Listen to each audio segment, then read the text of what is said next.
And this is Gavel to Gavel, WCVW-TV's complete coverage, Richmond City Council. Good evening once again. I'm Dick Harmon.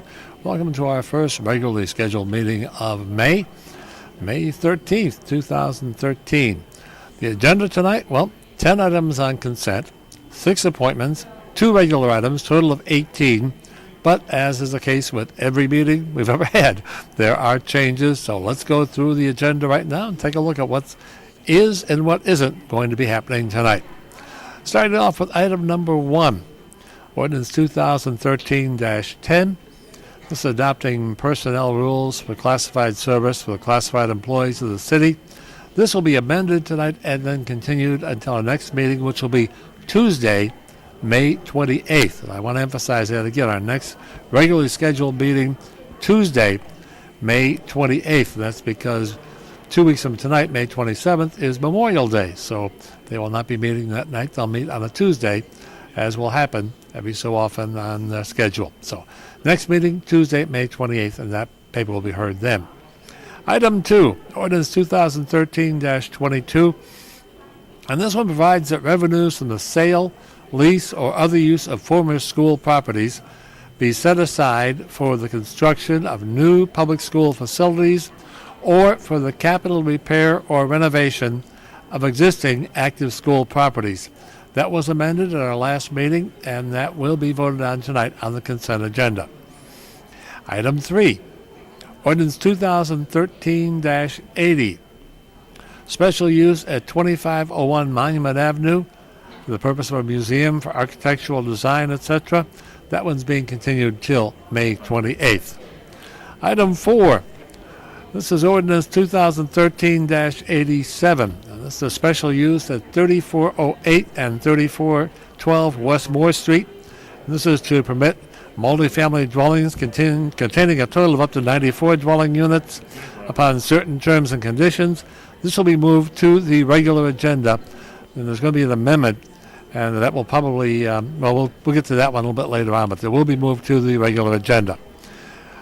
Item 5, Ordinance 2013-95, and this is amending an ordinance. This is authorizing special use at 1714 Summit Avenue. This one will be continued till June 10th. Item number 6, Ordinance 2013-96, and this one is concerning reports to the Council on Economic Development and Lease Matters. This also continued until June 10th.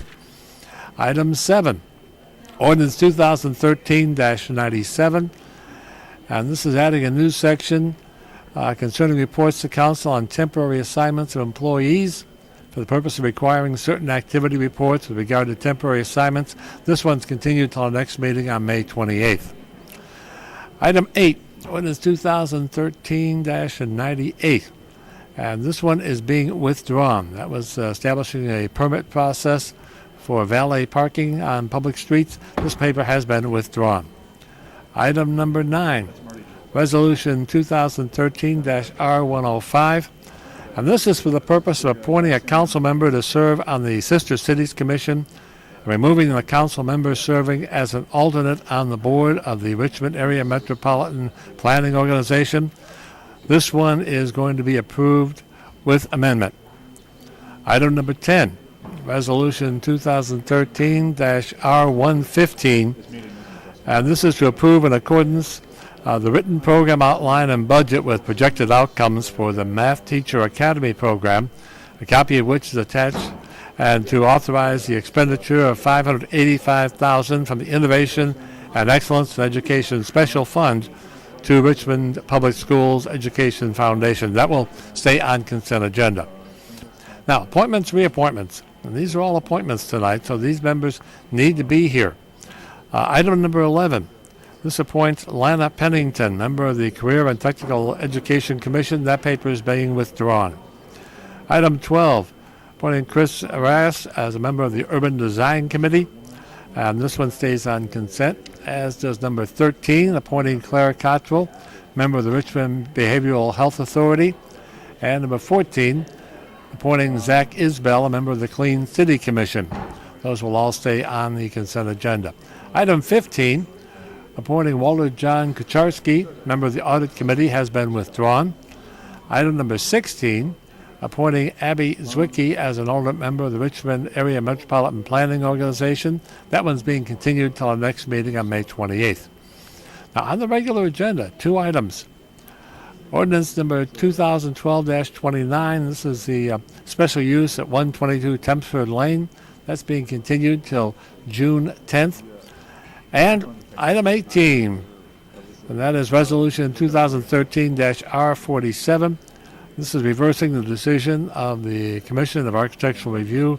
This is concerning the vinyl windows at 2916 Monument Avenue.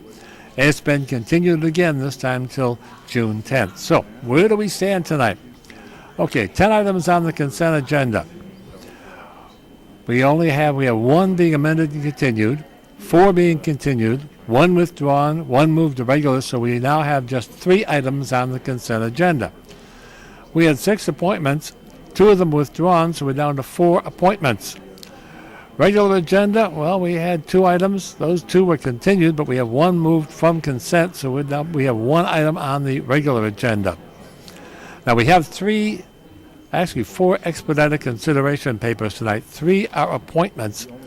Appointing Sarah Paxton, member of the Business Professional Occupational License Task Force. Also appointing J. Robert Mooney, a member of the Business Professional Occupational License Task Force.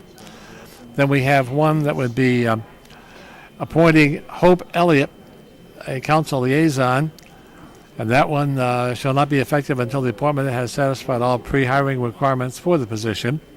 And then we have 1 expedited consideration paper approving $3,000 from the council district funds from the South District to pay the Department of the 6th District, or to pay the Department of Information and Technology for the printing and mailing of newsletters and meeting notices to 6th District residents. So that's where we stand there. Now, consent agenda, citizens comment period. We have 6 persons who will be speaking tonight. They'll be speaking on funding for public education, procurement policy, small business matters, domestic violence, cost of living allowances, and the Virginia Cooperative Extension. So that's where it looks tonight. So, short amount of items on the agenda, but will that make it a short agenda? Will it make it a long meeting? We'll find out once we get started. We'll be getting started in just a few minutes. I'm Dick Harmon. Stay tuned.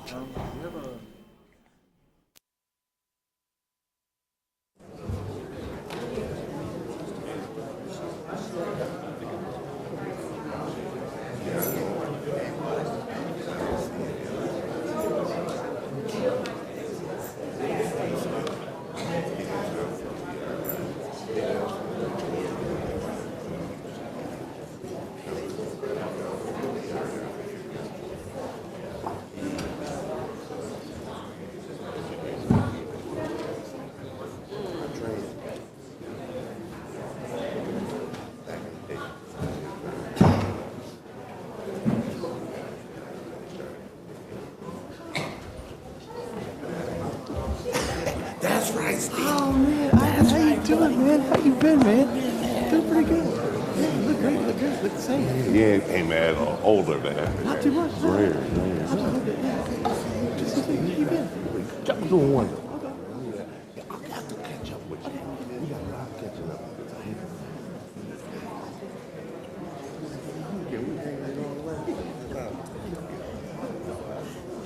I will say, I knew you got how long.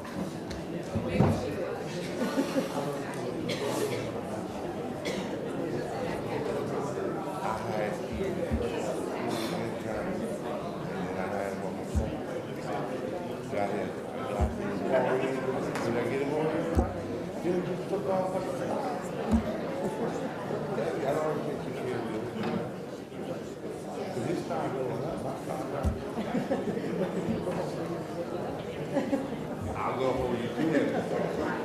About that.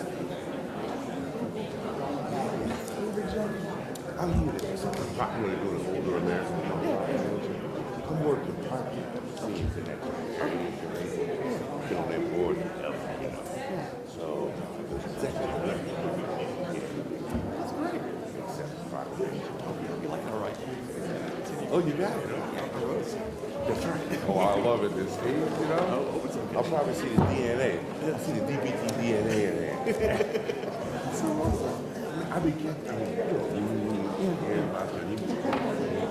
career. Really?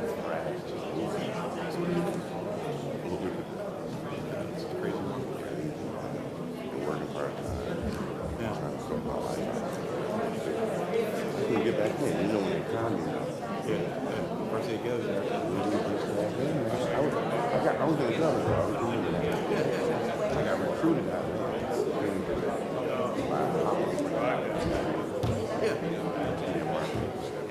Took that job. I didn't want to go to political. Last working, they were selling the house. Couldn't buy it.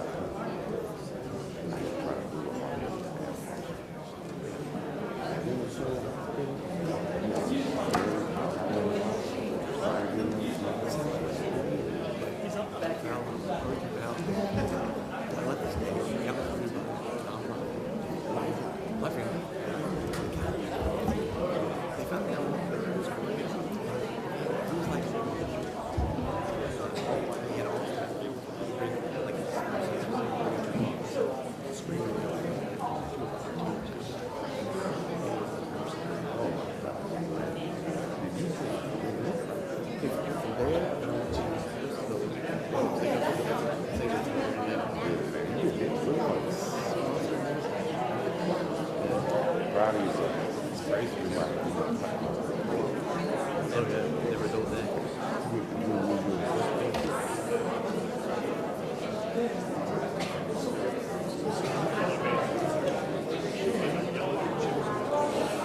trying to do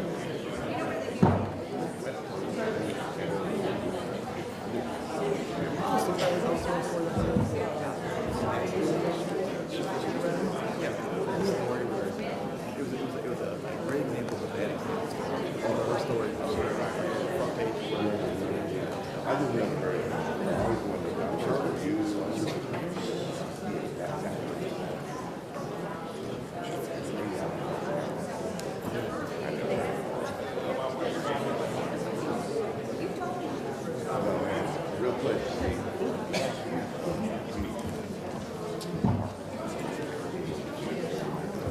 Ladies and gentlemen, if council members would take their seat, it is 6 o'clock, or at least in about 5 seconds, it's going to be 6 o'clock. We'd like to go ahead and start this Richmond City Council formal meeting to order. Ask all council members to take their seat. At this point, I'd ask that we rise for the invocation given by the Reverend Jim Somerville, pastor of First Baptist Church, followed immediately by the Pledge of Allegiance. Shall we pray?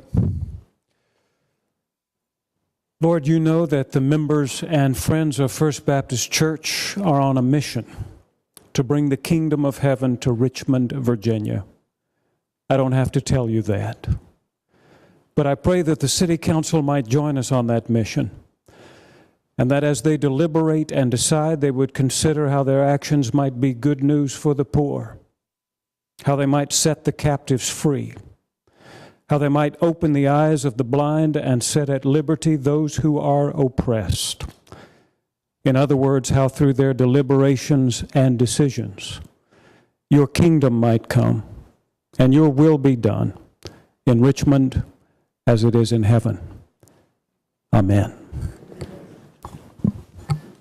I pledge allegiance to the flag of the United States of America and to the republic for which it stands, one nation, under God, indivisible, with liberty and justice for all. Thank you. Please be seated.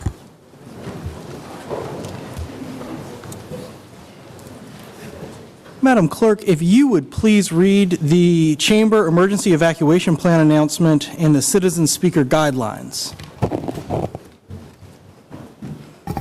Upon activation of the emergency alarm systems, all persons shall exit the building.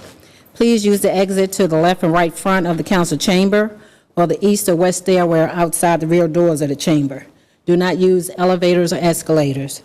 After exiting the building, please proceed to the assembly area located in the parking lot bordered by Clay, 8th and 9th Streets. Citizens and employees should assist visually and hearing impaired visitors with exiting the building. Citizen Speaker Guidelines. Citizens wishing to speak during public hearing and/or citizen comment period generally have 3 minutes to speak.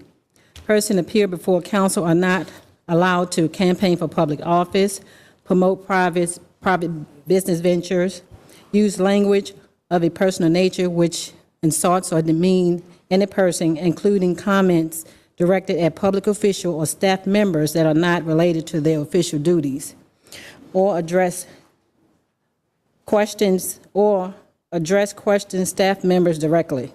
All questions are to be directed to the President of Council. Failure to adhere to the guidelines may result in speakers forfeiting any remaining time and future disciplinary actions as necessary, which could include barring from attendance at future meeting of council for a period of 6 months. Mr. President, for the record, all members of council are in attendance this evening. Thank you very much. At this point, I'd like to move on to actions on appointments or reappointments, please. Okay, and we do have several appointment papers for expedited consideration. Would you like to handle those and then collectively vote on all of the appointments? Yes, please. Okay, first we have resolution number 2013-R125. That's to appoint J. Robert Mooney as a member of the Business, Professional, and Occupational License Task Force. Mr. Mooney, and when I call your name, if you would please stand. Thank you. Next, we have resolution number 2013-R126 to appoint Sarah Paxton as a member of the Business, Professional, and Occupational License Task Force. Sarah Paxton.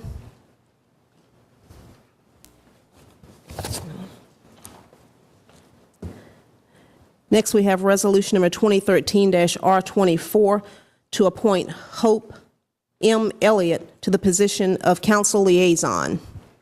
Hope Elliott.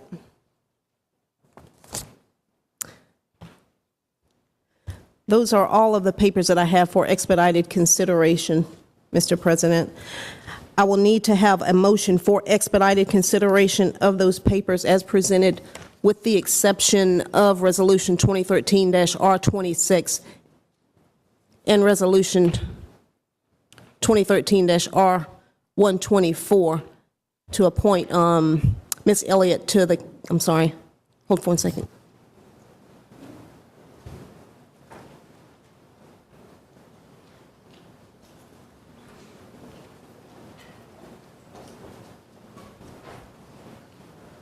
I think what we're going to do is this.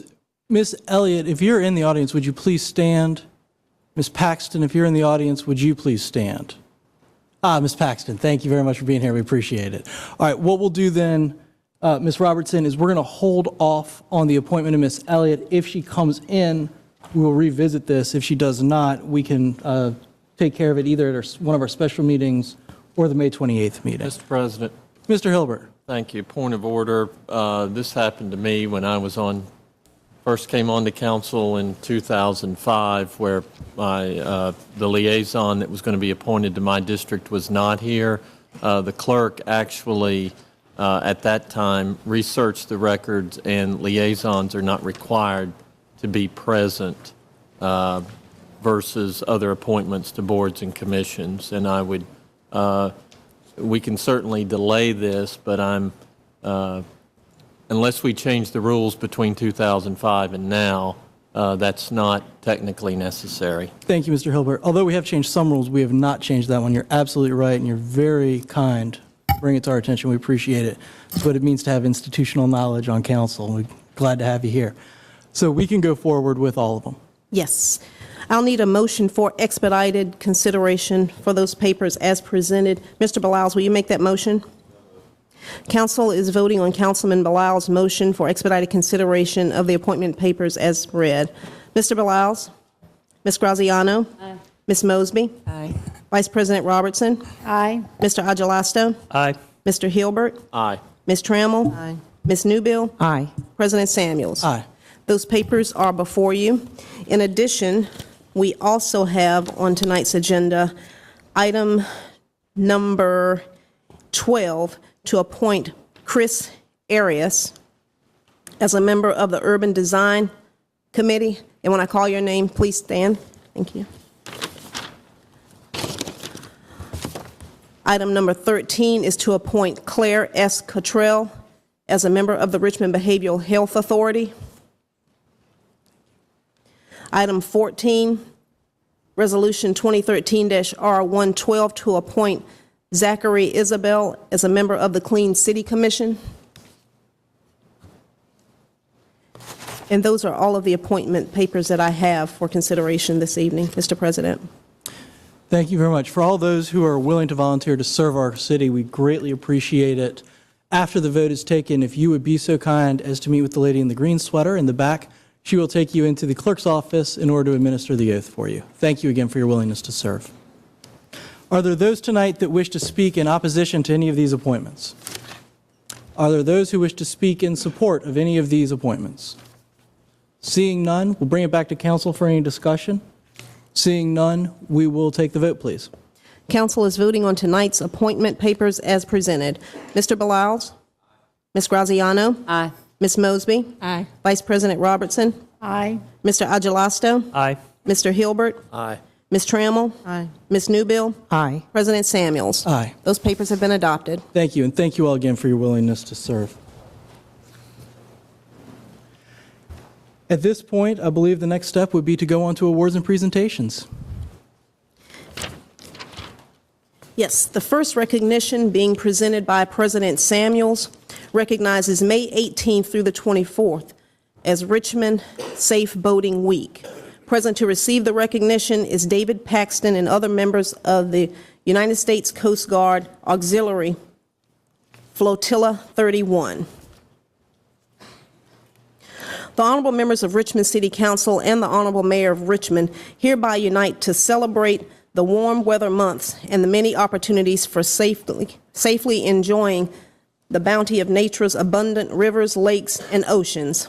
Boating for recreation, sport, and relaxation is among the most favorite of pastimes for many Richmonders who each year look forward to getting out on the water with their families and friends.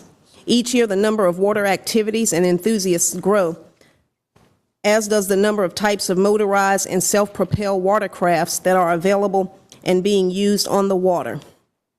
Water safety is an individual and shared responsibility that includes active concerns and protection for yourself, your family and friends, and all those around you.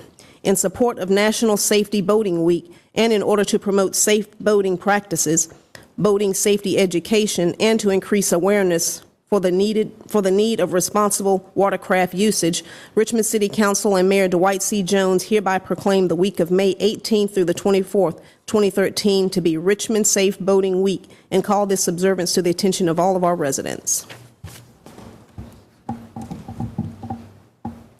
Thank you very much, Madam Clerk.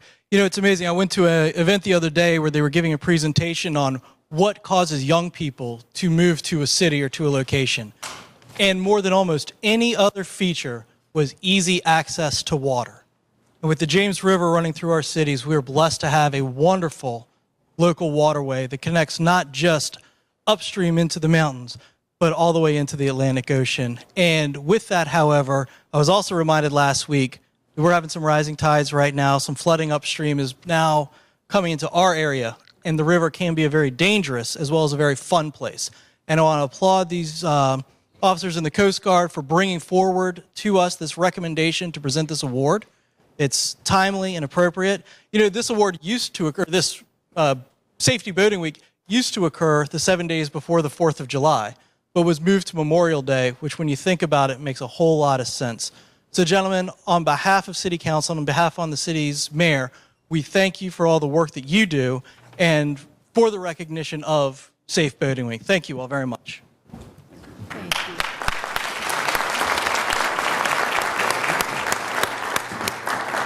Thank you, President Samuels, Vice President Robertson, and the members of the City Council.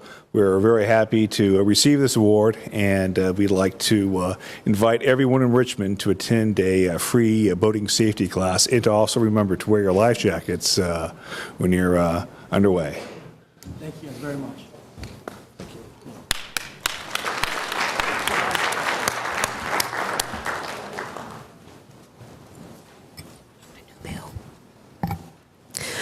The next recognition being presented by Councilor Cynthia Newbill and President Samuels recognizes May 19th through the 25th as Richmond Emergency Medical Services Week. Present to receive the recognition is Chip Decker, Director of the Richmond Ambulance Authority, and others.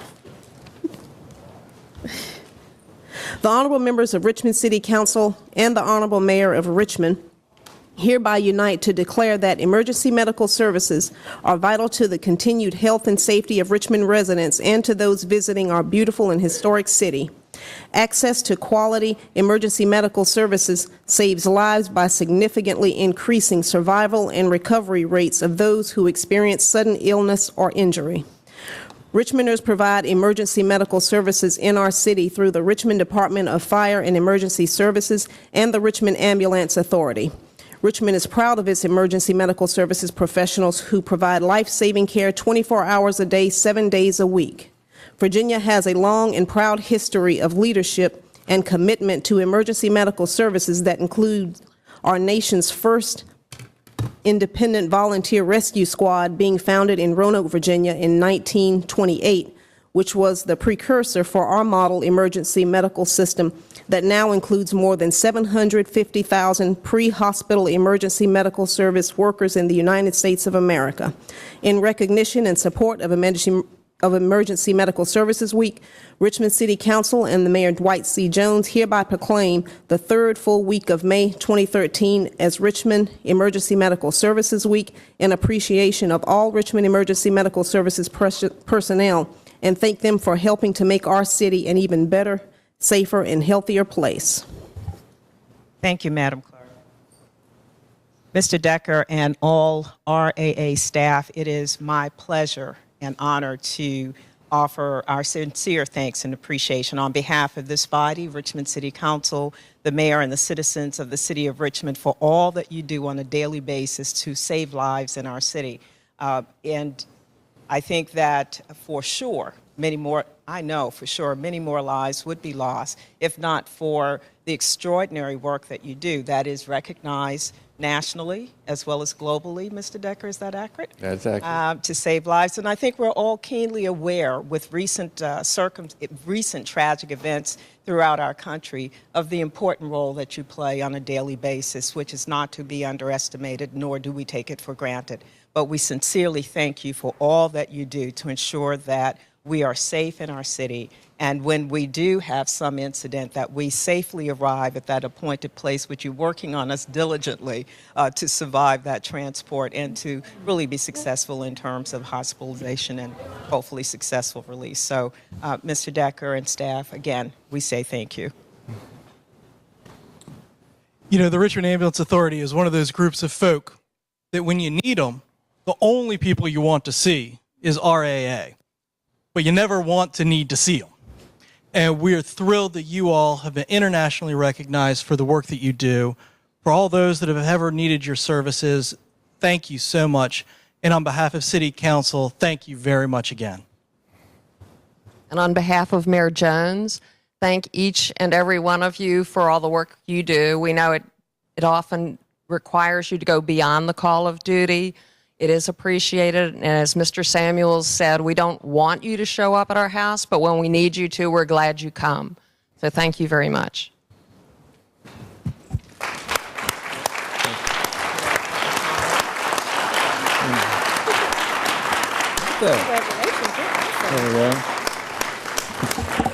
Thank you so much, President Samuels, Vice President Robertson, members of the council.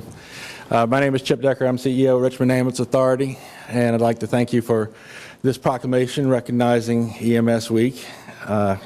EMS in the city is truly a jewel, and yes, it is world-class EMS. These folks provide it every day, but we also count on our partners, Richmond Fire and Emergency Services. They respond to our most critical calls. Our partners down at the Department of Emergency Communications that initially take the 911 call, our telecommunicators that process the call and give the caller instructions on how to take care of the patient prior to our arrival. And I'd be remiss if I didn't also mention our friends at the police department. They keep us safe while we're on the scene, and they allow us to be able to perform the life-saving care and to save more lives in the city of Richmond. So I'd also like to recognize the chairman of our board of directors, Mr. Tyrone Green, is in the audience, as well as Dr. Newbill, who is on my board of directors. And with your help, we will continue to provide the world-class life-saving service and save lives in the city of Richmond. Thanks. Thank you.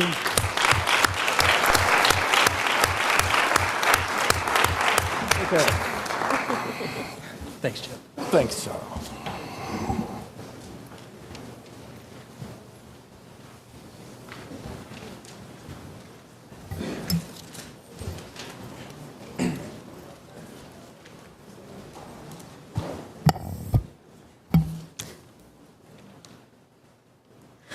The next recognition being presented by President Samuels and Suzette Denslow, Chief of Staff, Office of the Mayor, recognizes May 2013 as Richmond Older Residents Month. Present to receive the recognition is Ms. Yvette Jones. The honorable members of Richmond City Council and the honorable Mayor of Richmond hereby recognize, honor, and celebrate Richmond Older Residents. Defined in Richmond as those age 55 and older, our older residents represent the foundation and core of our community. According to the 2010 United States Census, the population of Richmond was estimated to include more than 44,700 residents aged 55 and older, which is nearly 20% of our community. The wealth of knowledge, experience, and abilities possessed by Richmond's older residents is profound and should be embraced by all generations through social interaction, civic engagement, and volunteerism. In support of Older Americans Month, and in order to recognize, honor, and celebrate Richmond's older residents, Richmond City Council and Mayor Dwight C. Jones hereby proclaim the month of May 2013 to be Richmond Older Residents Month and call this observance to the attention of all our residents. Thank you, Madam Clerk. With us here tonight to accept this recognition is Mr. Tolbert and Ms. Sharp Anderson. In my other job, I represent folks going for Social Security applications, Social Security disability. And I always cringe when I have to tell folks that the federal government, once you turn 50, considers you closely approaching advanced age. It gets worse when I have to tell people that are 55 that they are considered older. And thankfully, most have good humor about it. Richmond has 20% of its population 55 years of age or older. Everywhere you look, this is an exciting feature of Richmond because you have a wealth of wisdom here, a pool that you can dip from to get the help you need, whether it be advice about a job, life, or other mentorship. And we're thrilled to have a population so willing to volunteer. So on behalf of City Council, thank you all so much, and as we officially recognize Richmond Older Residents Month. And on behalf of Mayor Jones, I want to say that I'm very excited. This is the first time I've ever been able to represent older Americans in my capacity, being over 55 years old. It's a big day for me. I also want to echo what President Samuels said, that one of the big benefits is not what we are doing for the older Virginians in our community, but what the older Virginians are doing for our community, because many of them do volunteer. They spend time in our schools, with our parks, and with other services the city offers. So on behalf of the mayor, I thank you all for representing and helping with our older community, and whatever we can do, we want to be doing that. Thank you. Thank you, Mr. Colbert. I really appreciate it. Thank you, Mr. Thank you. Did you want to say anything? Yes. President Samuels, Vice President Robertson, and Ms. Denslow, I am here representing Senior Connections, the Area Agency on Aging, as well as the Richmond Office on Aging and Disabilities. And I am particularly grateful for this award because I know it is more than a piece of paper. Just last week, we had our 30th annual Older Americans Month luncheon, and the council was very well represented there. Ms. Trammell was there to provide greetings, Mr. Agilesta was there to provide greetings, and Ms. Mosby was there. So this is more than paper. We know that the commitment to seniors in Richmond is real, and we're grateful for that. I think they and you and we understand that seniors are not only a gateway to our past, but with understanding and wisdom, they're also a beacon to our future. And so on behalf of Senior Connections, the Office of Aging and Disabilities, and all those that share that sentiment, we thank you.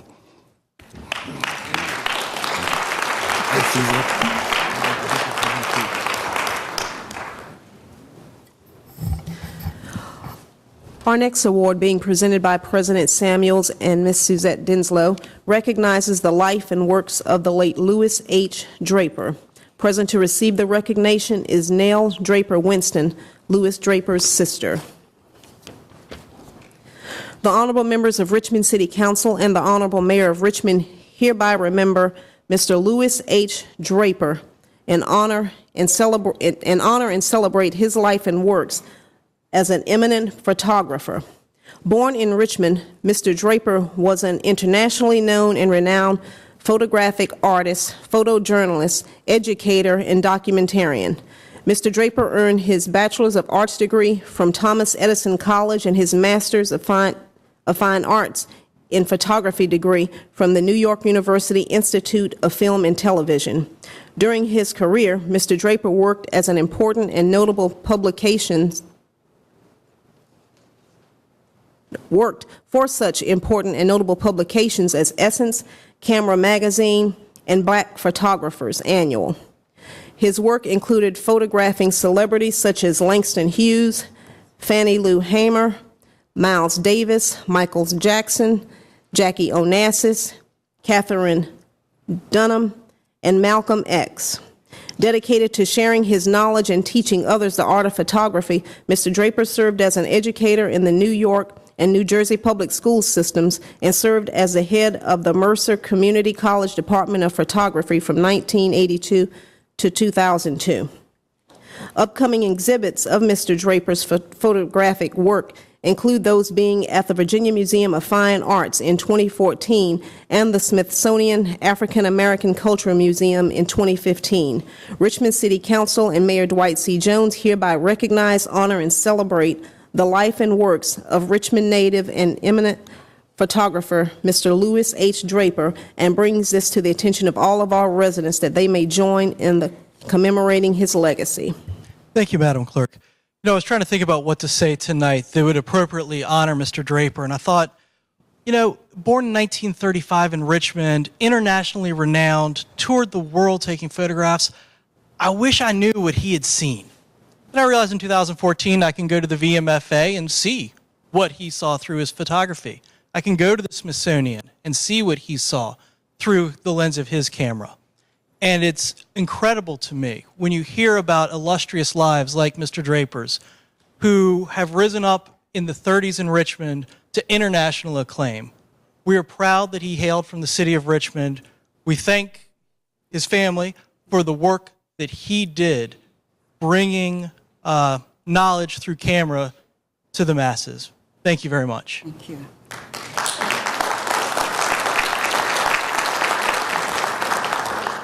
Thank you. On behalf of Mayor Jones, there also is an exhibit of the Mr. Draper's photography at Pine Camp. It will be there through June 20th. And the hours are Monday through Friday from 10 to 7 and Saturdays from 10 to 2. And if you haven't seen the photographs, in addition to photographs of celebrities, there are also photographs of regular people in normal clothes telling extraordinary stories. And when you look at the photographs, they're just wonderful in their complexity. So we really appreciate his work, and we thank you for letting us have the exhibit here in Richmond. Thank you. Thank you. Thank you so much. Okay. To President Samuels, Ms. Roberts, members of City Council, and to Ms. LaShawn Cassell, Ms. Trudy Haynes, and Ms. Cheryl Pelt, all of these from Pine Camp. And Mrs. Pelt is my representative. She helps me with all of my brother's projects. I truly want to thank all of you so very, very much for this beautiful honor. You know, my brother Lewis was so passionate about his work, about his craft, and he would be so honored and so humbled by this award that you're presenting tonight. So I thank you so very, very much. And as you said, he took many, many celebrities, as we would call celebrities, but his real joy, he often said, was capturing the character of everyday people going about their everyday lives. So thank you so very much, and God bless you. Thank you.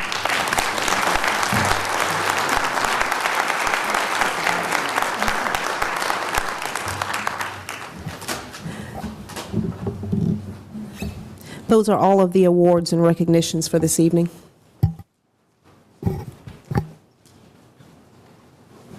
Thank you, Madam Clerk.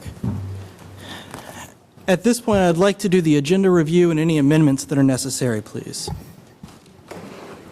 The amendments to tonight's agenda are as follows. Item 1, ordinance number 2013-10 will be amended and continued later on this evening. Item 3, ordinance number 2013-80 will be continued to Tuesday, May 28th council meeting. Item 4, ordinance number 2013-87 will be amended and continued later this evening. Item 5, ordinance number 2013-95 will be continued to June 10th council meeting. Item 6, ordinance number 2013-96 will be continued to June 10th council meeting. Item 7, ordinance number 2013-97 will be continued to Tuesday, May 28th council meeting. Item 8, ordinance number 2013-98 has been withdrawn. Item 9, resolution number 2013-R105 will be amended and voted on later this evening. Item 11, resolution 2013-R67 will be withdrawn. Item 15, resolution number 2013-R113 has been withdrawn. Item 16, resolution number 2013-R114 will be continued to Tuesday, June 28th council meeting. Item 17, ordinance number 2012-29 will be continued to June 10th council meeting. Item 18, resolution number 2013-R47 will be continued to June 10th council meeting. Those are all the amendments I have thus far. Thank you, Madam Clerk. Do any council members have additional changes to the agenda? Seeing none, Madam Clerk, would you please call for the question? Council is now voting on the amended agenda as read. And to be clear, Madam Clerk, before we take the vote, paper 4, that was one that was going to be amended? 2003-87? Yes. Okay. So, and that's the one where both of the parties had said they did not want the amendment, just as a reminder to council members. Paper 4. Thank you. I need a motion to accept the amended agenda as read. Councilwoman Newbill, can you make that motion? So moved, Madam Clerk. Council is voting on Councilwoman Newbill's motion to accept the agenda as read. Councilman Blouse? Aye. Ms. Graziano? Aye. Ms. Mosby? Just a moment. Aye to all but 4. Parker. Vice President Robertson? Aye. Aye to all but 4. Mr. Ascalesco?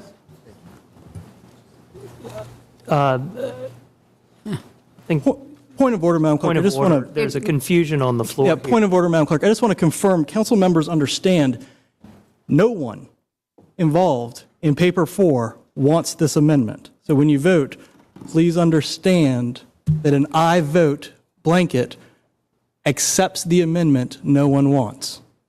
Got it. An aye vote to all but 4, like Ms. Mosby did, would be something that the parties would appreciate. So I'm trying to understand. Call the question, Mr. President. That being the case,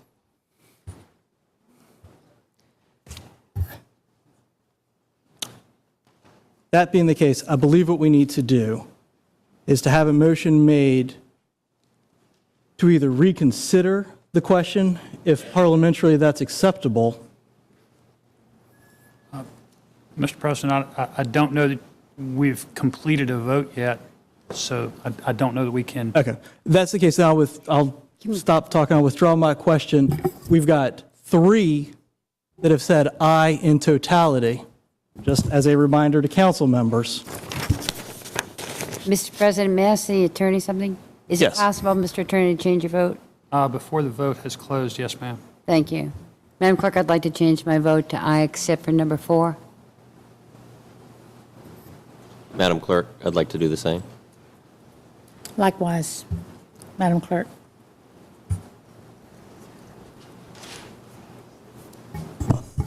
Vice President Robertson, can you repeat your vote, please? Yes, with the exception of item number 4.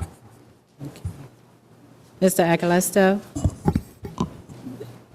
I will vote aye with the exception of number 4, though we will bring this paper to a discussion later on tonight. So it's still on the agenda. Yeah. Yes. Thank you. Mr. Hilbert? Aye, except for number 4. Aye, except for number 4. Strammel, yes. Ms. Newbill? Aye, except for paper number 4. President Samuel? Aye, except for paper number 4, which I vote no. The amended agenda as read is before you. Thank you very much. Now that the agenda is read is before us, may we please have the consent agenda? I'm sorry, not the consent agenda, the regular agenda. We have no regular agenda items for consideration this evening. Thank you very much. At this point, can we make all the motions necessary? Oh, I'm sorry. Before we go any further, there is a Boy Scout troop in the audience tonight. Troop 735 is a scoutmaster, the leader here that could identify where they're hailing from tonight. We're visiting from Short Pond. Welcome to downtown Richmond. Thank you guys for coming. Is this for a badge of some sort? Mayor Badge, citizenship, community. Excellent.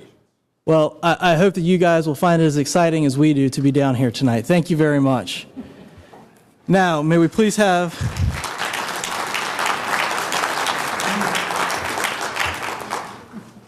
folks, thank you for your applause. It's appropriate to applaud the Boy Scouts. I do want to point out that we're not allowed to have applause except during awards and presentations. I wouldn't say that except for it's the rules. We're trying to be equal to everybody in the imposition of that rule. May we please have the motions to amend and continue? Yes, first we have item number 1, which is ordinance number 2013-10. That is to adopt the personnel rules for the classified services for the classified employees of the city. The proposed amendment to that paper is as follows. Page 1, line 4, after the word service, insert a comma and the words as amended, followed by a comma. Page 2, line 8, after the word service, insert a comma and the words as amended, followed by a comma.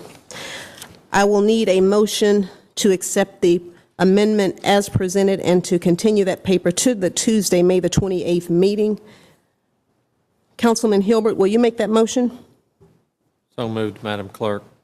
Council is voting on Councilman Hilbert's motion to accept the amendment as read and to continue ordinance number 2013-10 to Tuesday, May the 28th. Mr. Beliles? Aye. Ms. Graziano? Aye. Ms. Mosby? Aye. Vice President Robertson? Aye. Mr. Agelasto? Aye. Mr. Hilbert? Aye. Ms. Trammell? Aye. Ms. Newbill? Aye. President Samuels? Aye. That paper has been amended and will be before you again on Tuesday, May the 28th.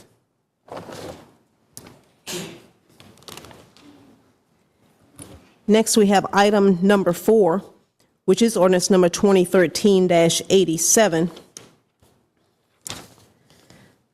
That is to authorize a special use of 3408 and 3412 West Moore Street for the purpose of permitting multifamily dwellings containing a total of up to 94 dwelling units upon certain terms and conditions. The proposed amendment to that paper is as follows. Page 2, line 1, after the drawing number A.203, delete the letter A. Page 4, line 22, after the word amended, delete the text except that the spaces may be located within a 500-foot radius of the properties as measured from the West Moore Street entrance of the building at 3412 West Moore Street, and insert the text, and located on the property known as 1604 Belleville Street, and identified as tax parcel number N000-1799/010 in the 2013 records of the city assessor. The layout of this off-site parking area shall be approved through the issuance of a plan of development. I will need a motion to accept the amendment to that paper as presented. Ms. Mosby, will you make that motion? No, I'm not able to do that. If no one makes the motion to amend this paper, then it would not be amended. It would simply be in its current style. Is that correct, Mr. Jackson? Yes, Mr. President, you can handle it that way, or making a motion and seconding the motion do not obligate you to vote in support of the motion, so you may do that and then vote against it.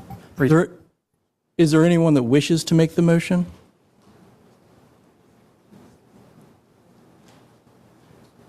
All right, that being the case, Madam Clerk, without a motion to amend, I believe we have to take it in its normal form, or its original form. That is correct.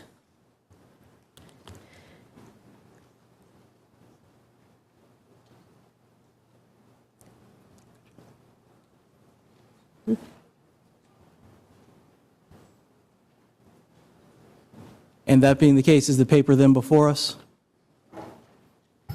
Yes, that item number 4, 2013-87, is before you, and it's my understanding a public hearing would need to be held. Yes, and at this point, what I'd like to do is ask, since the paper was not amended, if there's any of those in the audience tonight that would like to speak in opposition to this paper. This would be the time to stand up and speak in opposition.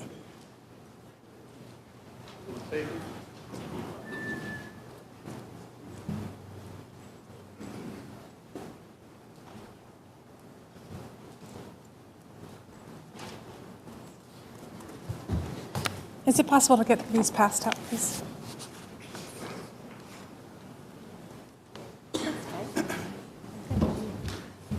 Thanks.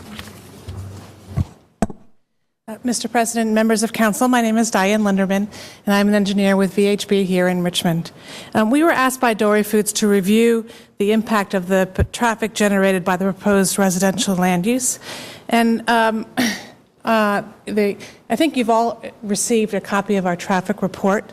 What I'm passing out now are just some graphics, hopefully to help you understand the movement of trucks throughout these few blocks surrounding the proposed site of the special use permit.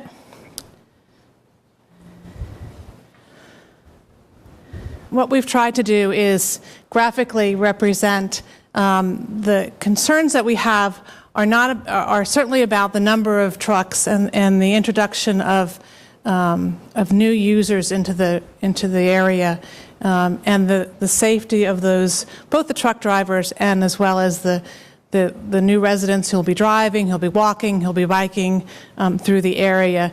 You'll notice on the graphics, if you just sort of go through them, is that there are a lot of arrows and a lot of different maneuvers that these trucks take. And again, the concern is that there will be conflicts with the introduction of the residential generated traffic. There's some key points that I want to make sure you take into account. One is that right now the trucks really use the entire pavement for their maneuvering, and the owner is worried about the potential future demand for use of for putting on-street parking in that neighborhood to be used by the residents and their guests, and that would really curtail and inhibit the ability of Dory Foods to continue to operate in the neighborhood. And then finally, there will be, we realize and we understand that there'll be an increase in the potential for conflicts between the large trucks and the vehicles, pedestrian and bicyclists generated by this proposed land use. And you can see by that presentation that it's not just one street. It's Norfolk, it's Belleville, and it's Westmore. And the problem is exacerbated by the fact that the parking lot for the residential use is across Belleville from the units.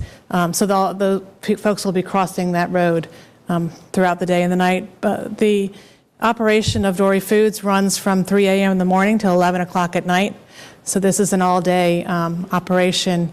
And again, we're concerned not by the volume, but by the conflicts that will be generated by this proposed land use. And I can answer any questions. Thank you very much. At this point, it's not really a question answer just yet.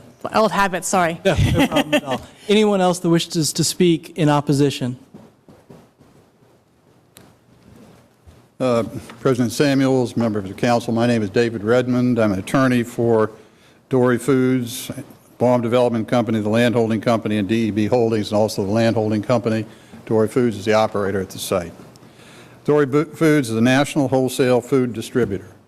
And importance to you all would be that they have operated in Scott's Addition since 1994. They had to expand and build a new facility, and they chose to stay in the city of Richmond. And they built and occupied that by 2004 and expanded it again in 2011. They're an active, good corporate citizen. And it's a unique situation because it's highly geared towards trucks. Trucks these days mean tractor-trailer trucks. And they need area to move and operate, and bays in which to are deep into the buildings. I guess what I understand on a 3-minute program, I'm going to summarize it. So the best I can say is this application does not satisfy the requirements of the city charter with respect to approval of a special use permit. And I say it does not do that for several reasons. First of all, safety. When you're now going to introduce more than 100 individuals into a very limited area. And if you look at the map, you'll see where Dory Foods, and up in the top corner of the plat, which Diane just gave you, they're going to introduce 100 or more residents in there, 100 or more vehicles in there in that parking lot, which sits right in the middle of the Dory Foods operations. And with that comes conflict, major conflict with the tractor-trailer trucks and other commercial moving in that area. As she said, it's around 20 hours a day, 3 in the morning and on. So the first issue is safety and the inconsistency of dealing with the pedestrians, bicyclists, and again, more and other people that would be involved in and around a new residential facility. Secondly, I think that it's safety because truck drivers can see truck drivers. They don't see and observe pedestrians and all as well. Unexpected encounters are going to occur in an environment like that. I would say, too, that we do need the entire operation of the street in order to maneuver those particular trucks at this point. That's all the parking surface. With the influx of these people, we also incur safety issues, safety and security issues, because now we have more than 100 people in our area, and we operate all night. The trucks sit in the bays and they rumble because they're all refrigerated. They all carry produce, and they make noise. They make noise at a decibel level, which I talked with Mr. Samuels about on a little monitor, 71 to 74 decibels, which from a highway book is much higher than a residential area ought to. So it'll annoy the residents for sure. Additional lighting will annoy the residents. Your time is up. Thank you. I'm sorry? Your time is up. Thank you. Do you want to summarize? I'd like to. All right. Okay. So as I say, there are other reasons, and you all have got some letters from me spelling out the other reasons why I felt that it was inappropriate to pass this under the charter as we now have it today. Conflicts, congestion, people where they haven't been, and where a business has operated successfully and easily for a long time with the compatible uses of other industrial sites. This is an M1 zoning. They're operating as an M1 feature, and you're in the residential use so close in such density is a true risk to the area and to those people and our operations. So I ask that you deny this. Thank you very much, sir. I appreciate it. Anyone else to speak in opposition? Those wishing to speak in support?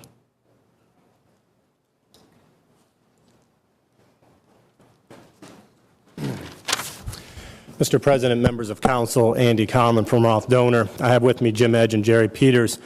This is a unique property, but it's also not unique because it is in Scott's Addition, having following precedent for the last since 2005. We are providing the necessary parking on our property, within our rights, not within the public roads, and not asking for any waivers to be able to park on public roads. We do understand the concerns of Dory Foods. We encourage and we will not infringe on any of their lawful use. That's why we put in the provision in the ordinance that will notify any tenants, you're in an industrial area. If by some reason in going into Scott's Addition you don't realize you're in a mixed-use industrial area, we put a specific provision in the ordinance saying that the lease has to provide for notice to tenants. I would also like to stress to you that these are public roads to be used for the public. What we're talking about by their own traffic study is 56 trucks over a 20-hour period. That's 2.8 trucks per hour that we're talking about. That's not congestion as the SUP calls for. And quite frankly, any use on this property will impact their use. They've had the benefit of over 5 years plus not having any use on this property. They've been able to operate without any conflict at all. Any use under the M1 is going to conflict with what they're proposing, and we're proposing for simply the residents, the 94 residential units that will be fully parked. This proposal follows precedent. The neighbors are in support by the evidence presented to the city of 23-1. In the interest of time, we're not going to ask all the 20 folks that we've brought or so to come. We ask them to raise their hand, that those that are in support of the matter.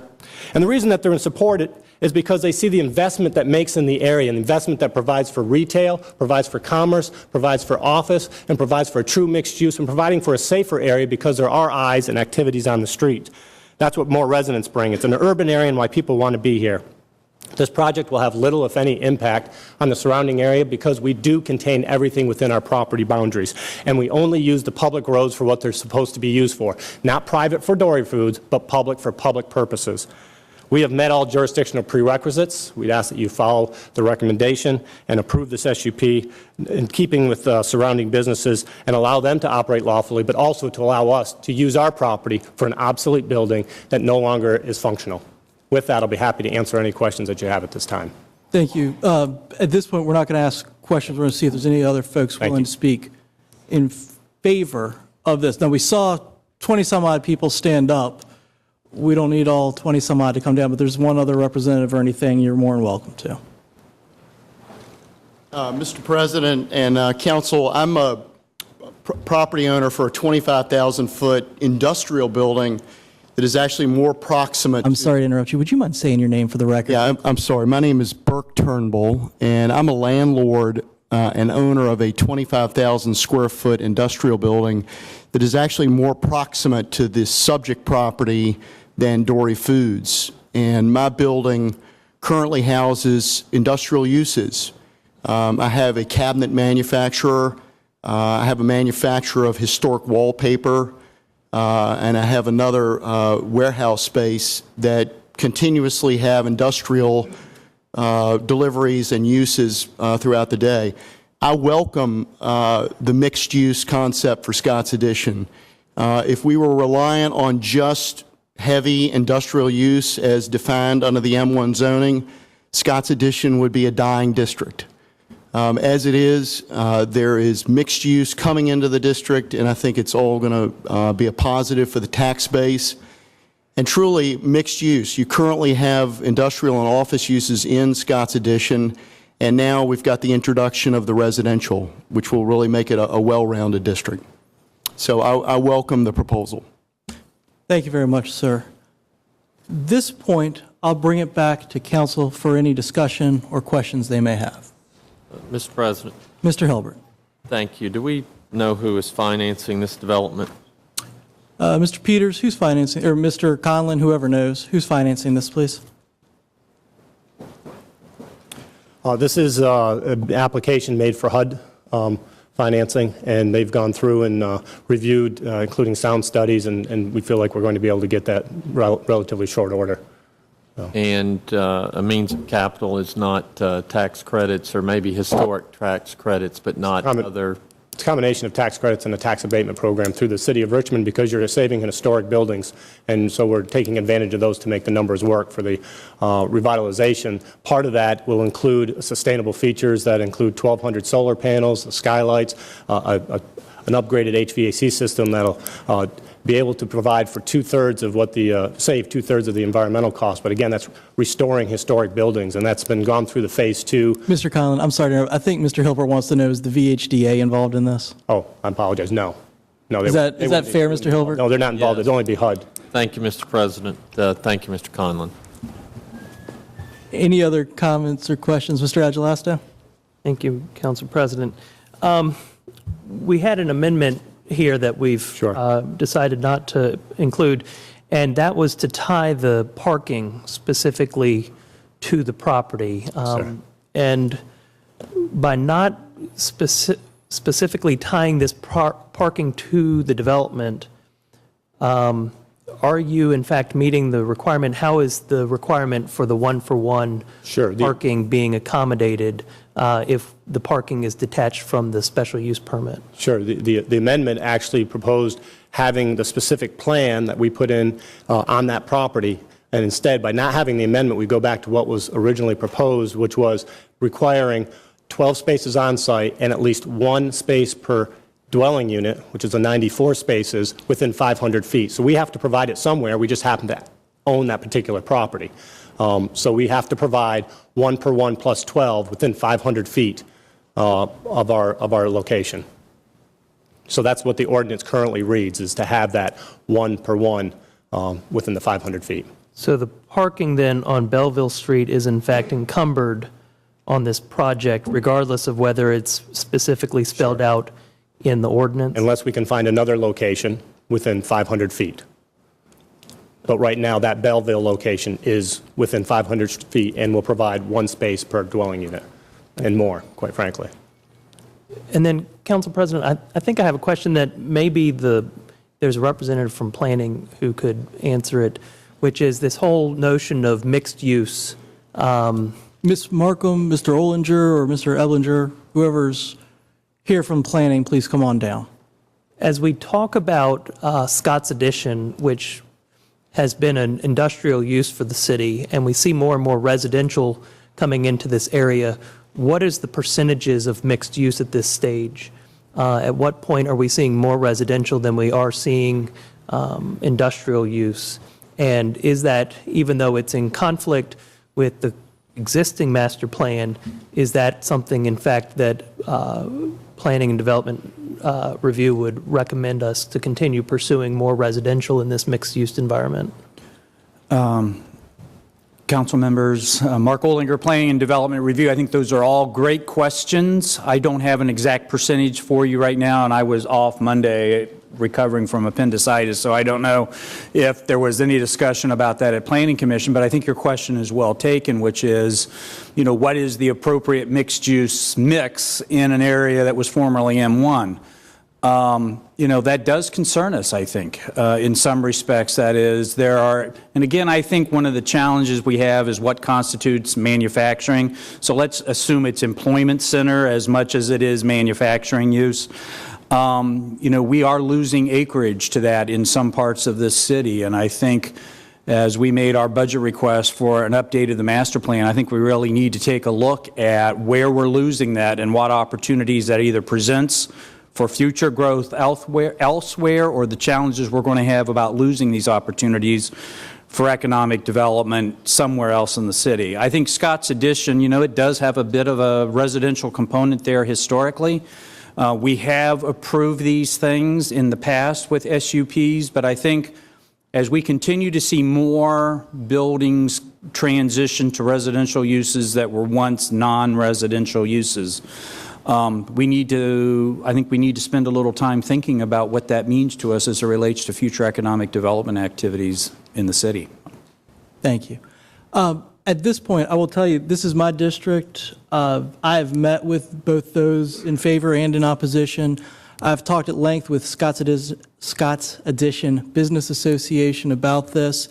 And in their meetings over the last year, we've discussed the fact that the goal is not to turn Scott's Addition into an exclusively residential neighborhood, but to find a way to, while adaptively reusing some of these old warehouses, to ensure that we are not chasing away the businesses that are already there. That's not our desire. That is not our intent. I don't believe this does that. It does make people have to share the road. However, one of the things that Scott's Addition and I will be doing over the next year is working to ensure that we keep the lines of communication open between the growing number of residents in Scott's Addition and the companies and businesses that are there, because we want to make sure that we're not chasing either side away for the other. And I believe Mr. Olinger and I are even looking at opportunities to work on a plan to do just that. I think actually we have a meeting on Thursday to work on that. So I personally am supporting this paper. I do appreciate and respect both the work that the traffic engineer did. Thank you for that presentation, as well as the work of both Mr. Redmond and Mr. Conlon. But my constituency and the majority of the businesses in Scott's Addition believe that this is something that is good for the neighborhood. I support my constituents and will be voting in favor of it. Are there any other comments or questions? Seeing none, I'd ask that you call the question, Madam Clerk. Council is voting on item number 4, ordinance number 2013-87. Mr. Beliles? Ms. Graziano? Aye. Ms. Mosby? Aye. Vice President Robertson? Aye. Mr. Agelasto? Aye. Mr. Hilbert? Aye. Ms. Trammell? Aye. Ms. Newbill? Aye. President Samuels? Aye. That paper has been adopted. Thank you, Madam Clerk. May we please go back to any other motions to amend or continue?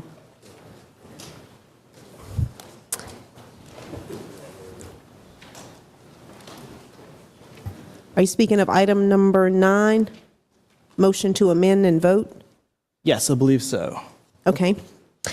Item number 9 is resolution number 2013-R105. That's to amend resolution number 2013-R155-52 for the purpose of appointing a council member to serve on the Sister Cities Commission and removing the council member serving as an alternate on the board of the Richmond Area Metropolitan Planning Authority. The proposed amendment to that paper is as follows. Page 1, line 9, after the word commission, delete the word and insert a comma. Page 1, line 10, after the word organization, insert the phrase and removing references to the CSO organization. Page 2, line 1, after the word as, insert the word further. Page 2, line 3, after the word as, insert the word further. I will need a motion to accept the amendment to that paper as presented. Councilor Agalasto, will you make that motion? So moved. Council is voting on Councilor Agalasto's motion to accept the amendment to item number 9 as presented. Mr. Beliles? Ms. Graziano? Aye. Ms. Mosby? Aye. Vice President Robertson? Aye. Mr. Agalasto? Aye. Mr. Hilbert? Aye. Ms. Trammell? Aye. Ms. Newbill? Aye. President Samuels? Aye. That paper is before you. Thank you. Are there those that wish to speak in opposition to this paper? I'll tell you basically what this paper does is substitute one council person for another on the Sister Cities Commission. I believe it substitutes Dr. Newbill for Ms. Robertson. It also eliminates the Combined Sewer Overflow Committee. This was a committee that was established decades ago, no longer meets, is essentially disbanded, and a new committee has been created, of which Robert Stidel, the Director for Public Utilities, is a member. Mr. Beliles can correct me if I've said anything wrong there, but that's what this paper does. It's a simple amendment to clean up some paperwork. Any to speak in opposition? Any to speak in favor? Come on down. All right, seeing none, bring it back to council. Any discussion? Seeing none, please call the question, Madam Clerk. Council is voting on item number 9, resolution number 2013-R105 as amended. Mr. Beliles? Aye. Ms. Graziano? Aye. Ms. Mosby? Aye. Vice President Robertson? Aye. Mr. Agalasto? Aye. Mr. Hilbert? Aye. Ms. Trammell? Aye. Ms. Newbill? Aye. President Samuels? Aye. That paper has been adopted. Thank you very much. No more motions to amend or continue? That is correct. All right. Well, ladies and gentlemen, the next thing on our docket would be the citizen comment period. This is not an opportunity to speak on any paper that's before us tonight, but to speak on other issues or situations within the city. At this point, we had 8 folks sign up, each for 3 minutes. What has happened is the first gentleman has canceled, leaving us, the first and 6th person has canceled, leaving us with 2 empty slots. A lot of people have come down tonight to speak on the Richmond Public Schools situation. What I'm going to do, with my fellow council members' permission, unless somebody objects, I believe Council President's allowed to amend the rules here, and we're going to let the first speakers who signed up to speak on any issue come up and speak. The last person that signed up was speaking about a school issue, so we're going to let that gentleman speak, but we're going to limit that time to 2 minutes for that gentleman so that the rest of the 30-minute time in our rules of procedure that are allowed for public comment will be open to others who can come down and speak for 2 minutes also. The goal trying to be to give as many people who want to speak about the schools, get as many people who want to speak the schools down to speak as possible. Is there any objections to that? All right. Mr. Jewell, there's no public comment at this point. I'm sorry. You're holding up 3 fingers. I think you want Mr. Burton to speak for 3 minutes? We only have 3 speakers. If they can all speak that 3 minutes. If there's only 3 speakers with 2 canceled, there is definitely time for that. And that way we won't have to break our rules of procedure at all. Thank you, Mr. Jewell. I appreciate it. Thank you. That being the case, Madam Clerk, would you please call the first speaker who is here? Yes. The first speaker is Earl Bradley.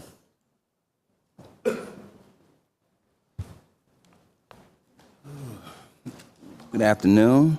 My name is Willie Earl Bradley. I come to speak and request some relief from being a partner with the city in the NSP program. So my topic is dealing with procurement. And in that, I want to lay down the foundation that the City of Richmond Department of Procurement Services Policies and Procedures Agency Manual states, City Council, is why I'm before you, is the governing body of the city and exercises all legislative functions within the city. It is responsible for the content of the procurement code and the city code's delegated of authority to the Department of Procurement Services. In addition, certain controversial contracts and contracts utilizing certain financing arrangements should be submitted to City Council for an added level of approval.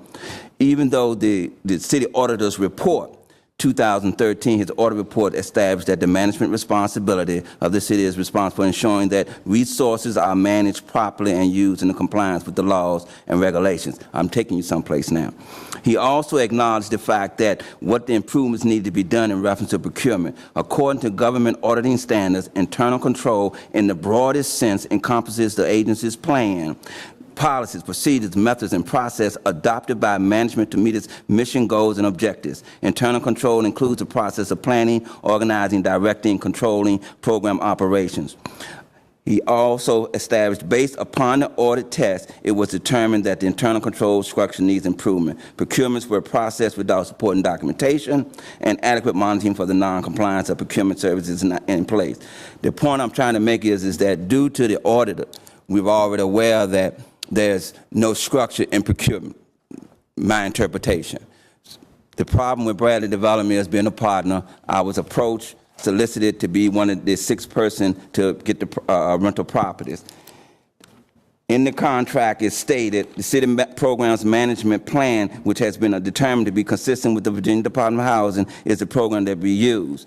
The reason I'm taking you there is that it addresses the 6 properties. It also acknowledged up underneath of the leverage funding, and that is very important because that's what my issue is about. The City of Richmond will provide $698,550 in support of the program activities. This funding has been approved by Richmond City Council and is available to the program. These funds will be used for rehabilitation financing, particularly for the rental units. My problem was the money was misappropriated. No funds was made available to complete the rehabilitation. I was put in a situation where, based on other programs or projects closed, and if money was available, then it was directed toward me. The question is, you approved over $600,000.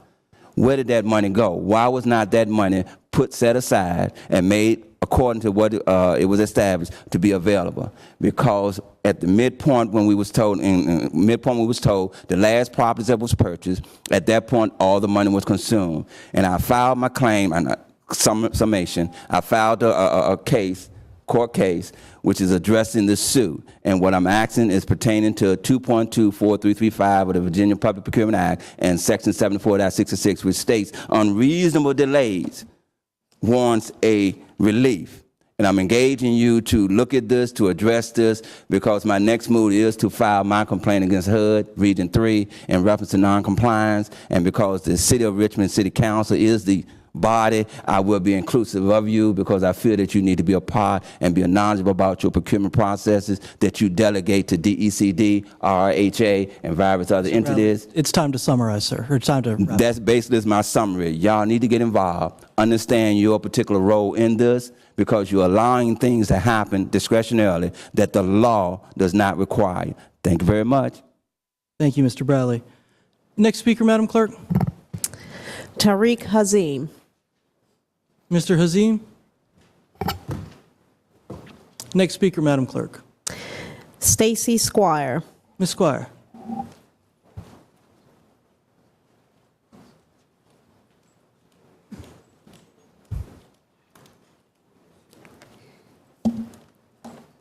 Good evening, President, Vice President, council members.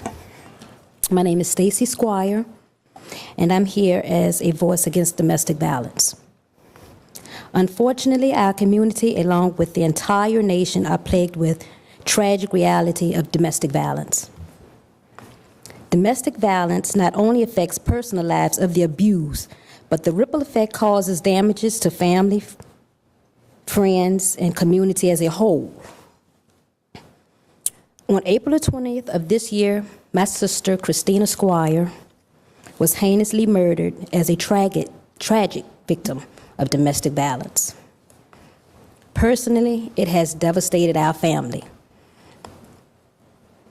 The ripple effect has traumatized many lives, including, but not limited, of the officers wounded on duty that day, the neighbors and her community, along with traumatized the lives of a lot of the children that she basically worked with in the Richmond Public Schools. Such an atrocious event leaves many lives shattered. I would like to propose a plan that will jumpstart the eradication of domestic violence. This plan has been implemented in many states and has a track record of working. I propose to start with the education of the children of Richmond Public Schools, starting at grade school level. We can teach preventive measures as well as raise awareness of domestic violence alongside with post-domestic violence counseling. This is not a problem that happened overnight, so I am no way saying or shape form saying that I have the magic answer to make it all go away. But with the help and support of council members and the city of Richmond, I believe we can save many lives. I urge all council members and every citizen that wants to save lives and the future of Richmond to speak to me personally in this effort. Thanks for your time.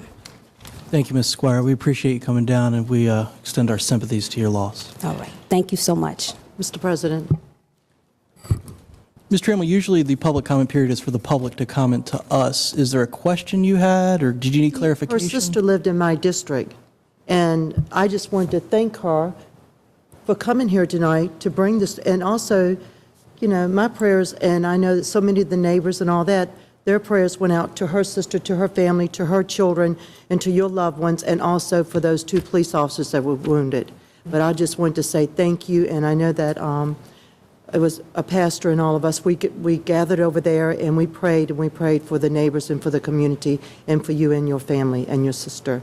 And I just want to say thank you. And also, you mentioned those officers who sacrifice their lives every day for all of us. And I just want to say thank you. And we're here for you. And I think you got a very good plan. So thank you. Okay. Thank you, Mr. Thank you again, Ms. Squire. Next speaker, Madam Clerk. Helen McCullough.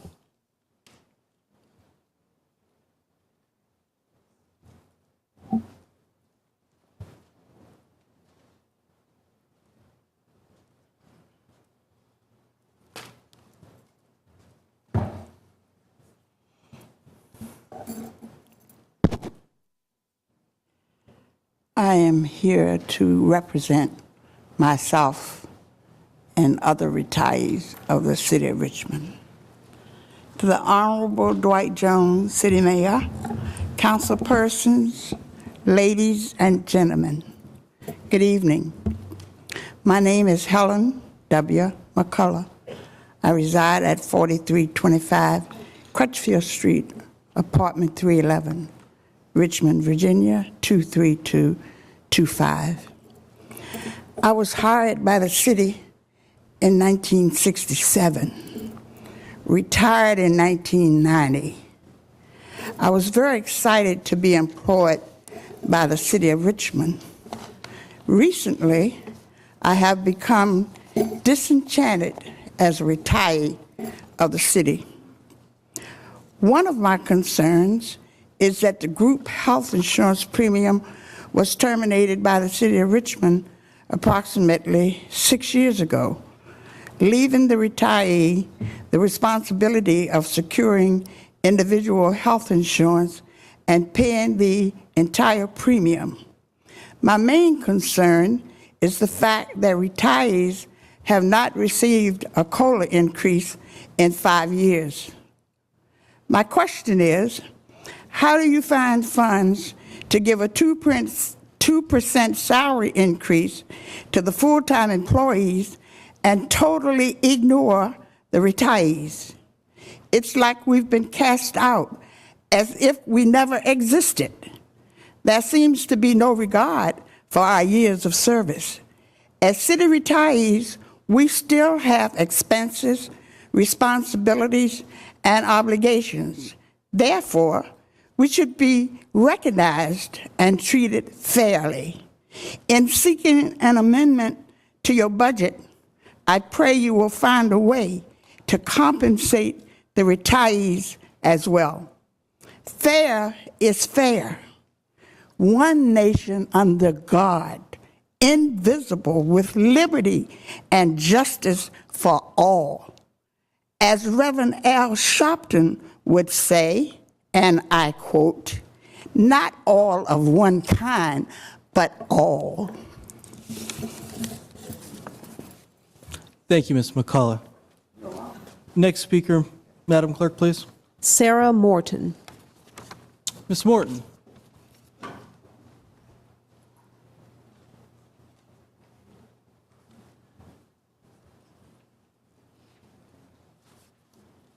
We're going to split our time between the three of us. Whichever person would like to speak, if it's Ms. Morton or if there's someone else who would prefer to speak, that's fine, but please begin. Okay. Good evening, City Council. My name is Twandra Lomax Brown. I'm the Family and Consumer Science Agent for the City of Richmond for Virginia Cooperative Extension. I'd like to first of all thank Mayor Jones for his proposed amount in the budget for our Virginia Cooperative Extension office here. And I'd like to thank Ms. Ellen Robertson, the Vice President, for her amendment to increase our monies to help our office operate. As you know, most of you should, that our office operates in all 9 districts. Therefore, we service the citizens all across the city of Richmond. We service them with services relative to health, nutrition, financial management, and youth development. On that note, I'd like to call Ms. Sarah Morton forward, and she can speak on her behalf. Hi, Ms. Morton. Good evening. My name is Sarah Morton, and I am the 4-H educator and 4-H youth development agent here for Richmond City. And I just wanted to take the opportunity to come out and talk to you all about the public value of Virginia Cooperative Extension in the city. Since I've come forward and come on board with Virginia Cooperative Extension, to add to Ms. Lomax Brown's comments, we have brought in over $80,000 worth of soft money to Richmond, Virginia Cooperative Extension, and we have implemented several different programs for the benefit of youth in the city. And we wanted to let you all know and inform you of the public value of what we're trying to do here in the city to improve our community as well as our youth and families in the neighborhood. So with that being said, I'm going to turn it over to my Master Gardener Coordinator, who we re-implemented that program when I came to Richmond. Her name is Ms. Chris Baum. We have since started a Master Gardener program that have now adopted 2 of the city buildings, and both in Church Hill, the EDI Center as well as the Family Resource Center. So she's going to talk to you about what we have done in the city of Richmond to help improve the community and the families as well as the youth in the public schools. Good evening. I'm Chris Baum. I am very proud to say that I am the Richmond Master Gardener Coordinator. It is a brand new position, the first time ever that Richmond has had a Master Gardener program. We are now 27th strong and growing. Just here for some information to tell you some of the projects we have been involved in since we have started at the end of November 2012. We have been working in Mosby Court. We have worked at the East District Family Resource Building. We have assisted at Earth Day. At the 17th Market, we have provided assistance at Arbor Day. We have instituted a help desk at the main library now on Saturday mornings. We are providing some educational services to our local military base. And most exciting, we are working with gardeners in the schools, in their school gardens. So we would just like to thank you for the support, and we are excited about the work that we are doing and hope to continue to do in the schools with kids and in the city with good gardening practices. Thank you. Thank you, and thank you for the work of the Virginia Cooperative Extension. Last speaker, Madam Clerk, please. Thank you.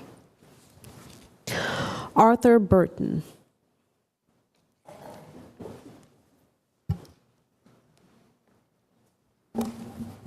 Good evening. Can I ask those people who came down to support the school system this evening to please stand? I want to share with Councilman Charles Samuels, President Charles Samuels, Vice President Robinson, council members. I want to share with you why we decided to act, or why I really decided to act. I was at a meeting that was convened to discuss the closing of Clark Springs Elementary School.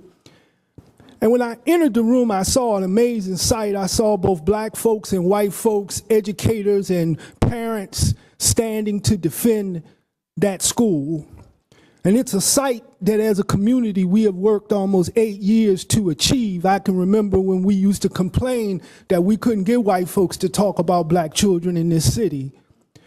And now, you know, for 2 years we went after John B. Carey, and we went over to Fisher, and we went to Bellevue, and now we're at Clark Springs, and the very institutions that exemplify social economic diversity, the very institutions where people have come together to educate their children are the very institutions that we seek to close in this city.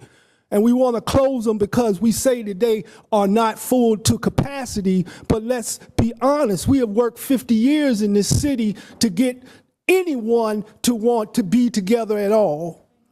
And so, you know, the other day a friend of mine shared with me, he said, you know, if you look at the headlines of social services and our unwillingness to provide additional funding for public education and the general political infighting that we in a city, people would look at this city and say that it operates in general disregard of its children. And while we know that's not true, we know that communities have been denied at-risk communities have been denied opportunities and resources for years, and for years we have underfunded public education. In a time when building wealth and improving the quality of life, we say fight against poverty is our #1 priority. The very institution most responsible for carrying out this goal has been asked to work with slight increase or nothing at all. Our call for more is consistently denied, and for years what is given has been taken back or just held out of reach, while we are met with demand after demand to do more with less, shut schools down, and even give up jobs. As a community, we are tired of the political games and maneuvers being played with our children and with our lives. In a time when we need expanded vocational technical education, IB programs, reading programs, strengthened extracurricular activities, general maintenance on our buildings, dropout truancy, and alternative programs, we are given an empty bucket. We believe in public education, and today we are standing for our kids. Our demand is that money be earmarked such that when new leadership arrives to the public school system, that will take us to new heights, we do not have to continue to grovel and beg, and that we can act to provide for our children the opportunities and the resources that they need. Thank you very much. Thank you, Mr. Burton. Now, as you all know, first of all, there's no applause during the public comment session. I really appreciate you guys following that rule. The point of it is to this is a business meeting and keep the business flowing. I am proposing that we suspend our rules regarding the number of speakers and allow 3 more speakers to come up. And because of the time that we have, I'm going to recommend the full 3 minutes for each of the 3 speakers. Folks, what I'm going to do at 2 minutes and 30 seconds is tell you you have 30 seconds left. Please begin to summarize. And at 3 minutes, ask you for a 1-sentence summation. And please state your name when you come up. I heard some of your directions, so I'll try to follow them. My name is Angela Dews, and I'm president of the Richmond Education Association. To City Council, President Samuels and Vice President Robertson and all the members of City Council. The challenge you have before you crafting this budget, this 2013-14 city budget, is one that will have long-term consequences. Nothing is more important to the city's future than preparing today's children for tomorrow's jobs. We need a greater investment in our schools if we're really to become a Tier 1 city. Who is looking out for the youth of Richmond? Who is demanding that every child experience the best possible learning opportunities so every child has the best chance to succeed? The state has failed our schools. Since 2008, the following has occurred and will continue to if something isn't done about it. Per pupil funding has been reduced, class sizes have increased, school jobs have been eliminated, programs have been reduced or completely discontinued. Instructional supplies have been cut back and funding for equipment has been severely reduced. Again, I ask, who is looking out for our students? Research has shown that excellent schools are staffed by excellent people. RPS employees' salaries are less today than they were in the school year 2008 and 2009. Yet the cost of living has gone up, gas prices have skyrocketed, health insurance plan has been changed, giving employees a decrease in benefits and an increase in the cost of co-pays and deductibles. The number of RPS employees has decreased, which has increased the workload for those who are currently working. Who is looking out to ensure that RPS can maintain competitive with the surrounding suburban school districts? It's a sad commentary indeed for RPS to receive only 19.6% of the city budget. Chesterfield receives 42%. Hanover receives almost 40%, and Henrico about 37% of that budget. Yes, times are tough, and we have no control over that. What we can control is how we react to it. Yes, times are tough, but our students need a great education today. They cannot wait until tomorrow.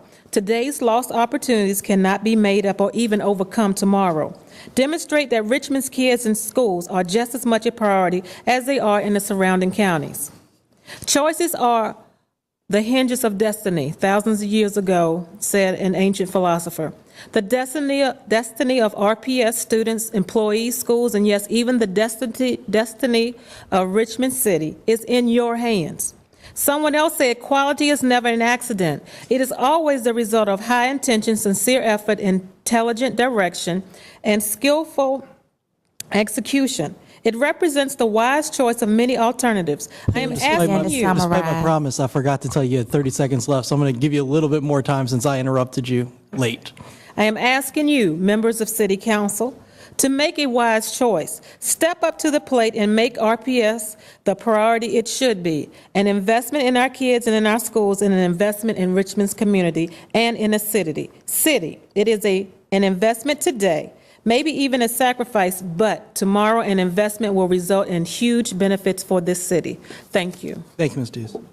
Next speaker, when you come up, please state your name. Good evening. I'm Kirsten Gray, speaking on behalf of the Alliance for Progressive Values. APV acknowledges the good work of the school board in balancing the budget, thus closing the $11.5 million gap. But that is not enough. The school's basic needs have not been met. In February, we urged school board to ask the city for additional funds to cover any shortfall, and now they have done so. In support of our city schools, we ask you, City Council, to allocate more money to Richmond Public Schools. The $21 million for the facility maintenance needs for the upcoming year, actually estimated at $25 million, and the $8 million requested by the school board for programming needs. We question the Dove Court School project. Why tear down Overby Shepherd, slated for cosmetic repairs only, to build a new school costing $21 million when we have 50 schools needing $25 million in maintenance and repairs? A collapsed ceiling at Carver, mystery black substance leaking into classrooms at Fairfield Court and Thompson, overheated pipes at Mason giving a student second-degree burns. Ginner Park alone needs $1 million in upgrades to remain open. To give 50 schools $500,000 for maintenance is unjust and an insult. In addition to our schools in disrepair, we have a supply and staff shortage. Examples: my daughter's 9th grade language class, 15 books for 38 students and not enough desks to go around. From the guidance department, I hear they lack paper. An elective course, there may be over 30 students, half with IEPs, and only one teacher, no aides. We are talking basics here: a sound roof over students' heads, books and desks for every student, and a school fully staffed so teachers can do their job and students can learn. These are needs, not wants, of our city schools. And until this is covered, rebuilding a school that doesn't need it doesn't make sense. You might say the Dove Court School is a done deal. However, if the city is willing to front and shuffle money at a moment's notice for the Redskins, certainly you are capable of reallocating funds to cover the needs of the city's students. Thank you. Thank you. Next speaker, please.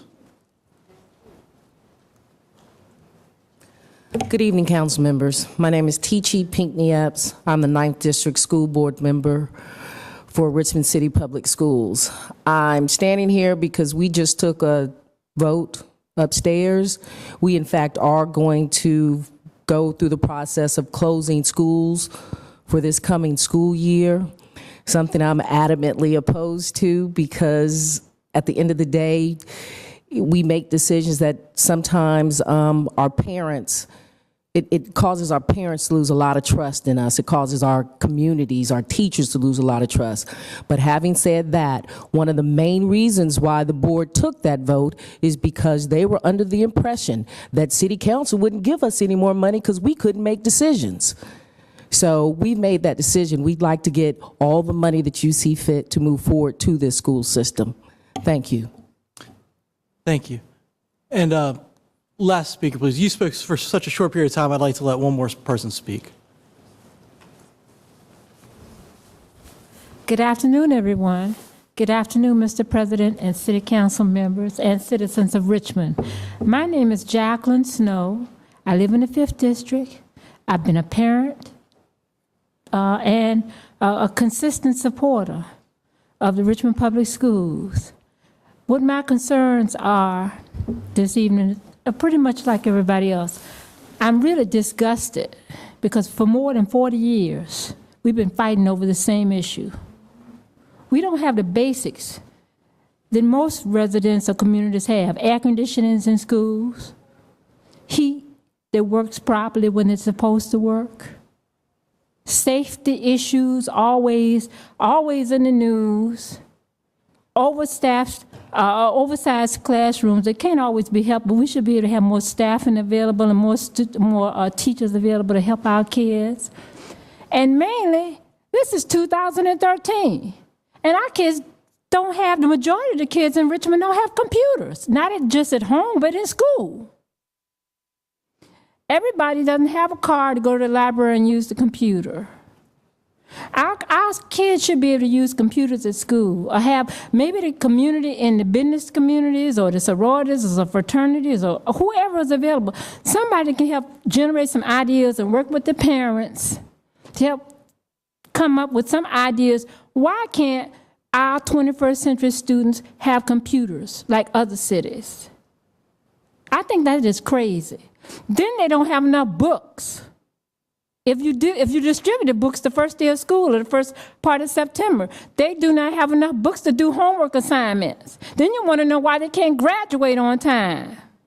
You know, it's just frustrating me to the highest. My kids graduated from Richmond Public Schools. I graduated from Richmond Public Schools. And it's almost like it was 40 years ago. It's stupid. We put money in everything we want to put it in. Now, there's some good things that happen in Richmond Public Schools. Everything is not negative.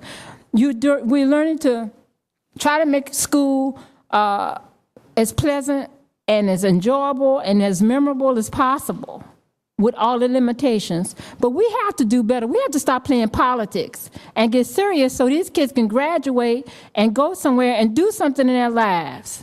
You have 30 seconds, please. Thank you, and I appreciate it. I hope I'm not too critical of you, but I'm positive and critical. But I lived through this, and my kids have lived through it. The next generation shouldn't have to do this.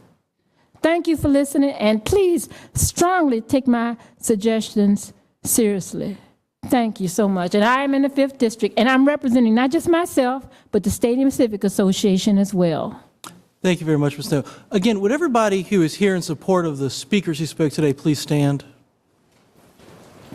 Raise your hands if you're already standing. All right. We want to thank you all for coming down and taking the time to speak out on this issue.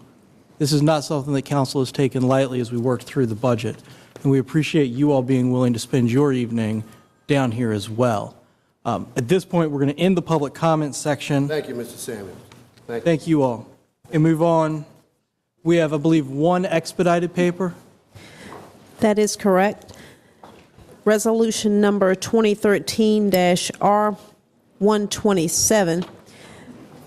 That's to approve an expenditure in the amount of $3,000 from the council district funds for the 6th district to pay Department of Information Technology for the printing and mailing of newsletters and meeting notices to 6th district residents.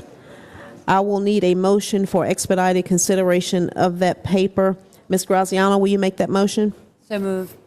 Council is voting on Councilor Graziano's motion for expedited consideration of resolution number 2013-R127. Mr. Beliles? Aye. Ms. Graziano? Aye. Ms. Mosby? Vice President Robertson? Mr. Agelasto? Aye. Mr. Hilbert? Aye. Ms. Trammell? Aye. Ms. Newbill? Aye. President Samuels? Aye. That paper is before you. Thank you. Are there those that wish to speak in opposition or in favor to this paper? Seeing none, bring it back to council for discussion.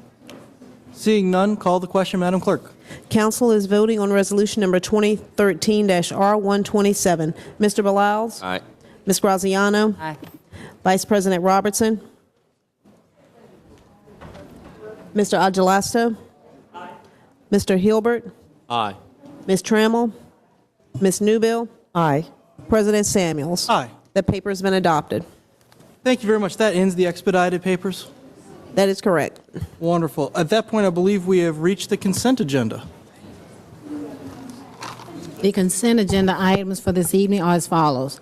Item 2, ordinance number 2013-22, to amend city code for the purpose of providing that revenues from the sale, lease, or other use of former school properties be set aside for the construction of new public school facilities or for capital repair or renovation of existing active school properties. And also, item 10, resolution number 2013-R115, to approve the budget for the Math Teachers Academy program and to authorize $585,000 from the Innovation and Excellence in Education Special Funds to Richmond Public Schools Education Foundation. Those two items are before you. Thank you very much. Are there those that wish to speak in favor or opposition to any of these papers? Seeing none, I'll bring it back to council for discussion. Seeing none, call the question, Madam Clerk. Please. And council is voting on items 2 and item 10 on the consent agenda. Mr. Beliles? Aye. Ms. Graziano? Aye. Ms. Mosby? Vice President Robertson? Mr. Agelasto? Aye. Mr. Hilbert? Aye. Ms. Trammell? Aye. Ms. Newbill? Aye. President Samuel? Aye. Those items has been adopted. Thank you very much. And just to be clear on what we just passed, we, thanks to Ms. Robertson's leadership, Vice President Robertson's leadership, just passed a paper that will send any money collected from the sale, lease, or other use that has a monetary element to it for a property that the school board surpluses back to the city that we then either sell or lease. That money will go to improvements in the Richmond public school system. I think it's worth definitely mentioning and thanking Vice President Robertson for her work on this. Mr. Hilbert, I believe you did a good bit of work on that as well. I appreciate it. Coming up next after the consent agenda would be the approval of some minutes. The minutes to be approved for this evening are from Monday, April 22nd, informal and formal session of council, and Monday, April 29th, special meeting of council. I'll need a motion for the approval of those minutes as read. Ms. Trammell, will you make the motion to approve the minutes? You're now voting on Ms. Trammell's motion to approve the minutes presented before you. Mr. Beliles? Aye. Ms. Graziano? Aye. Vice President Robertson? Mr. Agelasto? Aye. Mr. Hilbert? Aye. Ms. Trammell? Ms. Newbill? Aye. President Samuels? Aye. Those minutes have been approved. Thank you very much. At this point, we have come to almost the end of our regular meeting. The only thing left would be the reports and announcements of council members and standing committee chairs and the introduction of new papers. So, Dr. Newbill, you are the closest person still in their chair, so would you mind starting off the announcements? Thank you, Mr. President. I would first like to extend my sincere thanks and appreciation to all who came out on May 4th for the 7th District cleanup, and a special thanks to the Unity Civic League and VCU students and community volunteers who came out to assist us again on May 4th. Second announcement, would like to extend an invitation to all residents of the 7th District to attend our upcoming community meeting on May 29th at 6:30 p.m. at the East District Center located at 701 North 25th Street. Thank you. Thank you very much. Mr. Beliles, do you want a second? President, oh, yes, Dr. I'm sorry, I didn't flip the page. Sure. Okay. I would like to extend an invitation to all to come out to the Greater Fulton Community Health Fair, which will be held this Saturday, May 18th, from 11 a.m. until 1 p.m. at the Calvary United Methodist Church located at 1637 Williamsburg Road. Again, the Greater Fulton Community Health Fair, and would love for folks to come out and be a part of that event and activity. Thank you. Thank you, Dr. Newbill. Mr. Beliles. Yes, two announcements. There'll be a meeting to discuss the Libby Grove Patterson Master Plan Wednesday, May 22nd at 6:30 p.m. at the St. Christopher's Middle School Auditorium, which is on Ferguson Road. And the First District Town Hall meeting will be held Wednesday, May 29th at 6 p.m. at Albert Hill Middle School on Patterson Avenue. And it's normally on a Tuesday. It's on a Wednesday this time because of the Memorial Day holiday. Thank you. Thank you, Mr. Beliles. Ms. Trammell. Thank you, Mr. President. I don't think my mic is working right. Can y'all hear me? We can barely hear you. Okay, thank you. This Thursday, May the 16th, from 6 p.m. to 8 p.m. at the Satellite Restaurant and Lounge, 4000 Blacko Jefferson Davis, we will be having our 8th District meeting. The Honorable Joe Marcy, Virginia State Delegate, will be there to speak with us about different things going on in the House of Delegates. Also, the Honorable C.T. Woody, our sheriff, he will be there to announce that he is running for re-election for the sheriff. And also, Mr. Marshall, our Richmond Chief Administrative Officer, will also be attending our meeting. And again, that is this Thursday, May the 16th, from 6 p.m. to 8 p.m. at the Satellite Restaurant and Lounge. Also, our police officers will be there, Captain Harvey Powers and Captain Sybil Elamine. She's from First, Harvey Powers from Second, and they will be giving us update about different things that's going on in the city of Richmond. This right here is your free smoke alarm. If you call 646-1526, that's 646-1526, the firefighters will come to your house and they will put this smoke alarm up for you. And if you need a battery, they will also install a battery. This is about the only thing that's free right now in the city of Richmond, so take advantage of it while we still have it. Thank you. Thank you, Ms. Trammell. Ms. Graziano. Thank you, Mr. President. I have just two announcements. One is Finance Committee will meet this week. We usually meet at 3. This week we'll meet at 4 because I believe the ribbon cutting for the Second Street extension is going to be on Thursday, so that will be a very exciting event for Richmond. The other thing I have to say is that Farmers Market south of the James is open. We have got standard parking in there helping to park cars. It seems to be moving pretty smoothly. Strawberries are in. It's a great time. Make sure you go Saturday morning, 8 to noon. Don't miss it. Thanks. Thank you, Ms. Graziano. Mr. Hill? We can't hear. We can't hear. Okay. If everybody will lean a little closer to their microphones, and if the IT people could turn up the... Should I repeat it? I'm just kidding. If the IT people can turn up the volume a little, we'd also greatly appreciate that. Mr. Hilbert. Thank you, Mr. President. Next Wednesday at 3 o'clock is the Education and Human Services Standing Committee of Council. This is a change from our normal 5 o'clock meeting, and we hope folks can come out and attend this meeting. We do have a discussion item. The interim Deputy Chief Administrative Officer for Human Services, Steve Harms, has been invited to give us an update on the social service department. Did want to let everyone know that we have summer camp available. If you would go on to the city website, richmondgov.com, richmond.gov/parks. You can learn about the various programs that are available. We've heard earlier this evening about our children, and they are a great resource for us. But I will let people know that Parks and Recreation do have summer programs available. Please register for those. The next Northside District 3 community meeting will be Wednesday, May the 22nd at 6 p.m. at Pine Camp. We have presentations from the Richmond Police Department, Animal Control, as well as the Riverside PACE Group, and a budget wrap-up as we will be on the precipice of passing the budget at this point. We want to let people know the amendments that are in for both the district and citywide.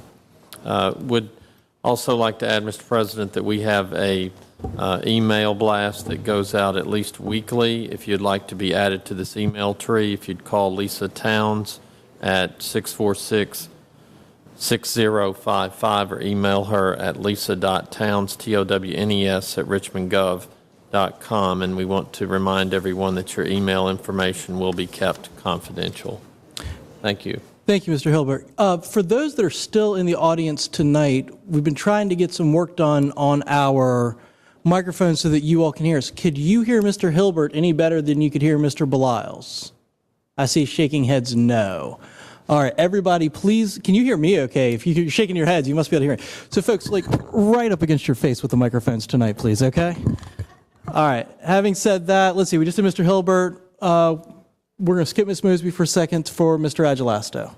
Thank you, Council President. I think it also helps to project some. Tomorrow is May the 14th. The Carillon Civic Association board meeting will begin at 7 p.m. at the Bird Park Roundhouse. This is the board meeting, but I bring it up because the Carillon has published a very valuable history of the neighborhood, which you can purchase. It's free to all members of the Civic Association, but it's $10. It's a wonderful read. Beth O'Leary, who's a neighborhood scholar and historian, has published this with the Civic Association's help. It's fantastic. So if you haven't gotten a copy, I encourage you to get one. On Wednesday, May 15th, from 10 a.m. until 1 p.m., we are holding a 5th District Resource Fair for seniors. It's going to be at the 5th Baptist Church located at 1415 West Carey Street. The Resource Fair will be open to all seniors in the 5th District. We'll have various booths with presenters, and we will also have the mobile DMV shuttle bus where you can get IDs, update your driver's registration, and things like that. And that will be open to everybody at 5th Baptist Church, Wednesday, May 15th from 10 a.m. until 1 p.m. Also this weekend, Saturday, May the 18th, the 5th District Cleanup will be going into the Swansboro neighborhood, and we are meeting at the Swansboro Baptist Church at 9 a.m. Swansboro Baptist Church, located at 3801 Midlothian Turnpike. Come and join the Civic Association, various churches. I think we've got Girl Scouts coming out. It's going to be a lot of fun, and we're looking forward to having a lot of volunteers that day. Also that day, if you have old electronic products or pesticides or old vehicle tires, the city is hosting an e-cycle day, and you can take those items up to 1710 North Boulevard. It's the corner of Boulevard and Robin Hood Road, and recycle those products through the city. And then finally, May the 20th is the deadline in order to register to vote for the primary elections being held Tuesday, June the 11th. So if you are 18 and you haven't registered to vote yet, I encourage you to register so that you can partake in the primary elections being held Tuesday, June the 11th. And again, that deadline is May the 20th. So thank you. And again, if you're a 5th District resident, feel free to contact me. The phone is 804-646-6050. 646-6050, or Parker, Parker, .agelasto, AGELASTO, at richmondgov.com. Thank you. Thank you, Mr. Agelasto. For those of you who didn't recognize him, he has officially finished with his beard competition. And congratulations on your placing there. I'm just kidding. All right, Ms. Mosby. All right. I would first like to talk about. You have to bring the mic right up. All righty then. Ms. Mosby, we've found that we have almost no volume, so in order for folks to hear you, you got to lean in like you mean it. All right. Okay, leaning. I'd like to invite the citizens to our first district cleanup, and that's going to be on Saturday, May 18th, between 8 and 12 noon. Let's see, we're going to be doing some landscaping and cleanup and all types of stuff going on. Okay. All right, so we're going to need to have your gloves and your boots and your jeans and put your hair back and ponytail so you can be ready for our cleanup.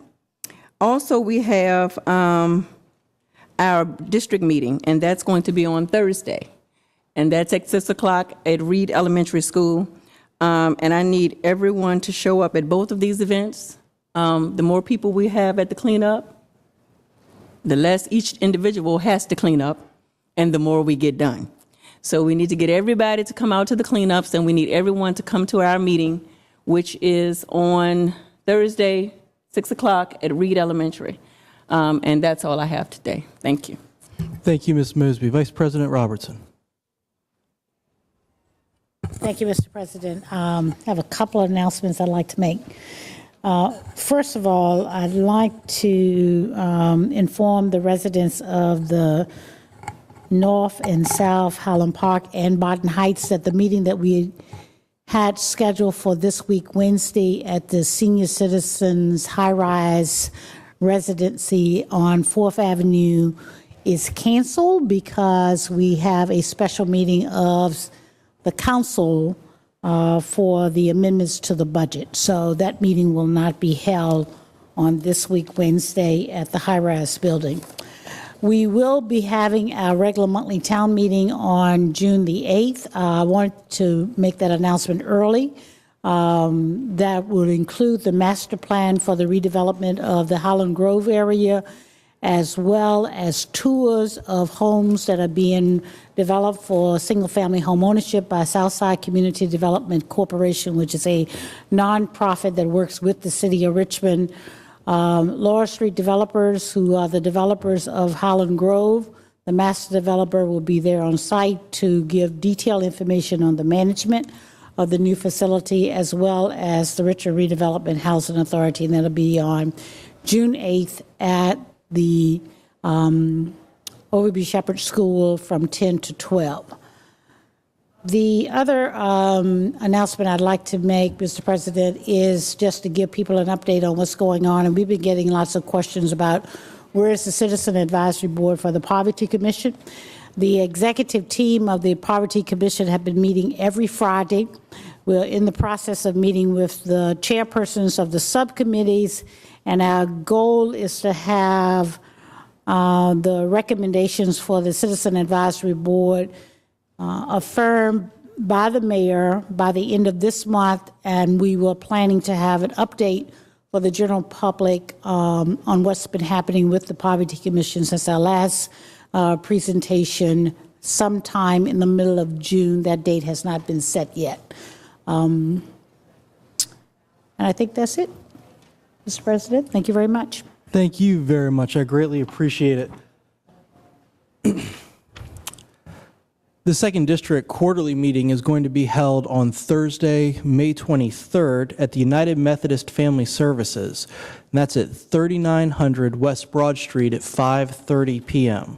Monica Callahan, who's the Community Engagement Manager with Richmond 2015, and that's the organization that is organizing the UCI Road World Cycling Championships that is going to race through Richmond in 2015, is going to give us an update on the progress so far of the event. This is especially important because we just learned last week that the Collegiate Cycling Championships will be coming to Richmond in 2014. College-age students cycling similar races and getting Richmond an opportunity essentially for a dress rehearsal for the big event. 2015 is a big deal. There's going to be over 1,000 athletes from 75 different countries participating in 12 races over 9 days. So please come out and learn more. Next, the Fan District Association's annual meeting will be tomorrow night at the Virginia Historical Society at 7 p.m. And the Historic Jackson Ward meeting will be meeting, Historic Jackson Ward Association will meet on May 21st at Club 533, which is at the intersection of 3rd and Jackson Streets. That's at 6 p.m. The Carver Civic Area Improvement League will meet May 28th, and they meet at 1103 West Marshall Street. They meet at 7 p.m. Lastly, I want to wish a happy Mother's Day to everyone, slightly belated. I hope everyone had a nice Mother's Day. I want to congratulate the Museum District on their house tour. And I want to remind folks that because Memorial Day is coming up on May 28th, the next regular City Council meeting will not be on May 28th, but instead will be on Tuesday, May 29th at the regular time. One last thing. This week kicks off the American Craft Beer Week nationwide.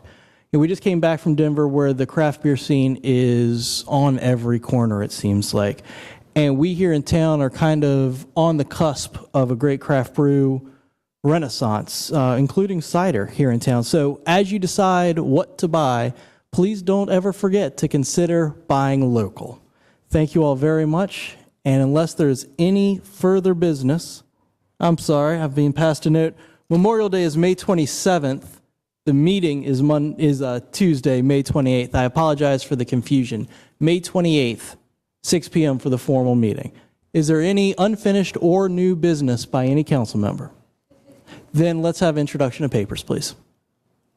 Mr. President, the introduction papers are as follows. Ordinance number 2013-105, and that's to authorize the CAO to execute an agreement for the purpose of making an economic development grant to facilitate the retention and construction and expansion of the Health Diagnostic Laboratory, Inc.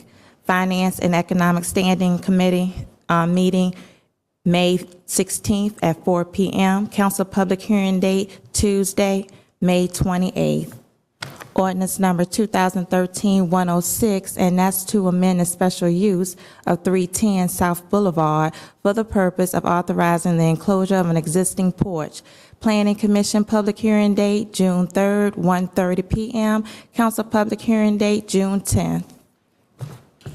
Ordinance number 2013-107, and that's to amend the pay plan to rename the classifications of social services worker and social service worker supervisor as family services worker and family services supervisor, and to add a new classification of family services specialist. Governmental Operations Standing Committee date, public hearing date, May 23rd at 5 p.m. Council public hearing date, May 28th. Ordinance number 2013-108, and that's to amend City Code for the purpose of providing that the provisions of Virginia Code shall not apply within the portion of the city bounded by intersections 95 and the Downtown Expressway. Governmental Operations, May 23rd at 5 p.m. Council public hearing date, Tuesday, May 28th. Ordinance number 2013-109, and that's to amend City Code for the purpose of adding a voluntary retirement incentive program to be effective July 1, 2013. Finance and Economic Development Standing Committee, May 16th at 4 p.m. Council public hearing date, May 28th. Ordinance number 2013-110, and that's to authorize the Chief Administrative Officer to accept a donation of services and material for the purpose of establishing a designated trailhead for the Virginia Capitol Trail. Land Use, Housing, and Transportation Standing Committee, May 21st at 2 p.m. Council public hearing date, Tuesday, May 28th. Ordinance number 2013-111, to set aside 44 parking spaces in the underground parking deck for the City Council to use in its operations. Governmental Operations Standing Committee, May 23rd at 5 p.m. Council public hearing date, Tuesday, May 28th. Resolution number 2013-R128, to request the Commonwealth Transportation Board to establish the Floyd Avenue Park Boulevard Project. Land Use and Housing Housing Transportation Standing Committee, May 21st at 2 p.m. Council public hearing date, Tuesday, May 28th. Resolution number 2013 R129 to approve the Capital Region Airport Commission's conveyance of land along Charles City Road to the County of Henrico for roadway improvements benefiting the Richmond International Airport. Council public hearing date Tuesday, May 28th. Mr. President, this concludes the reading of the introduction papers for this evening. Thank you. Last chance for any council members for new or unfinished business. Seeing none, this meeting is adjourned.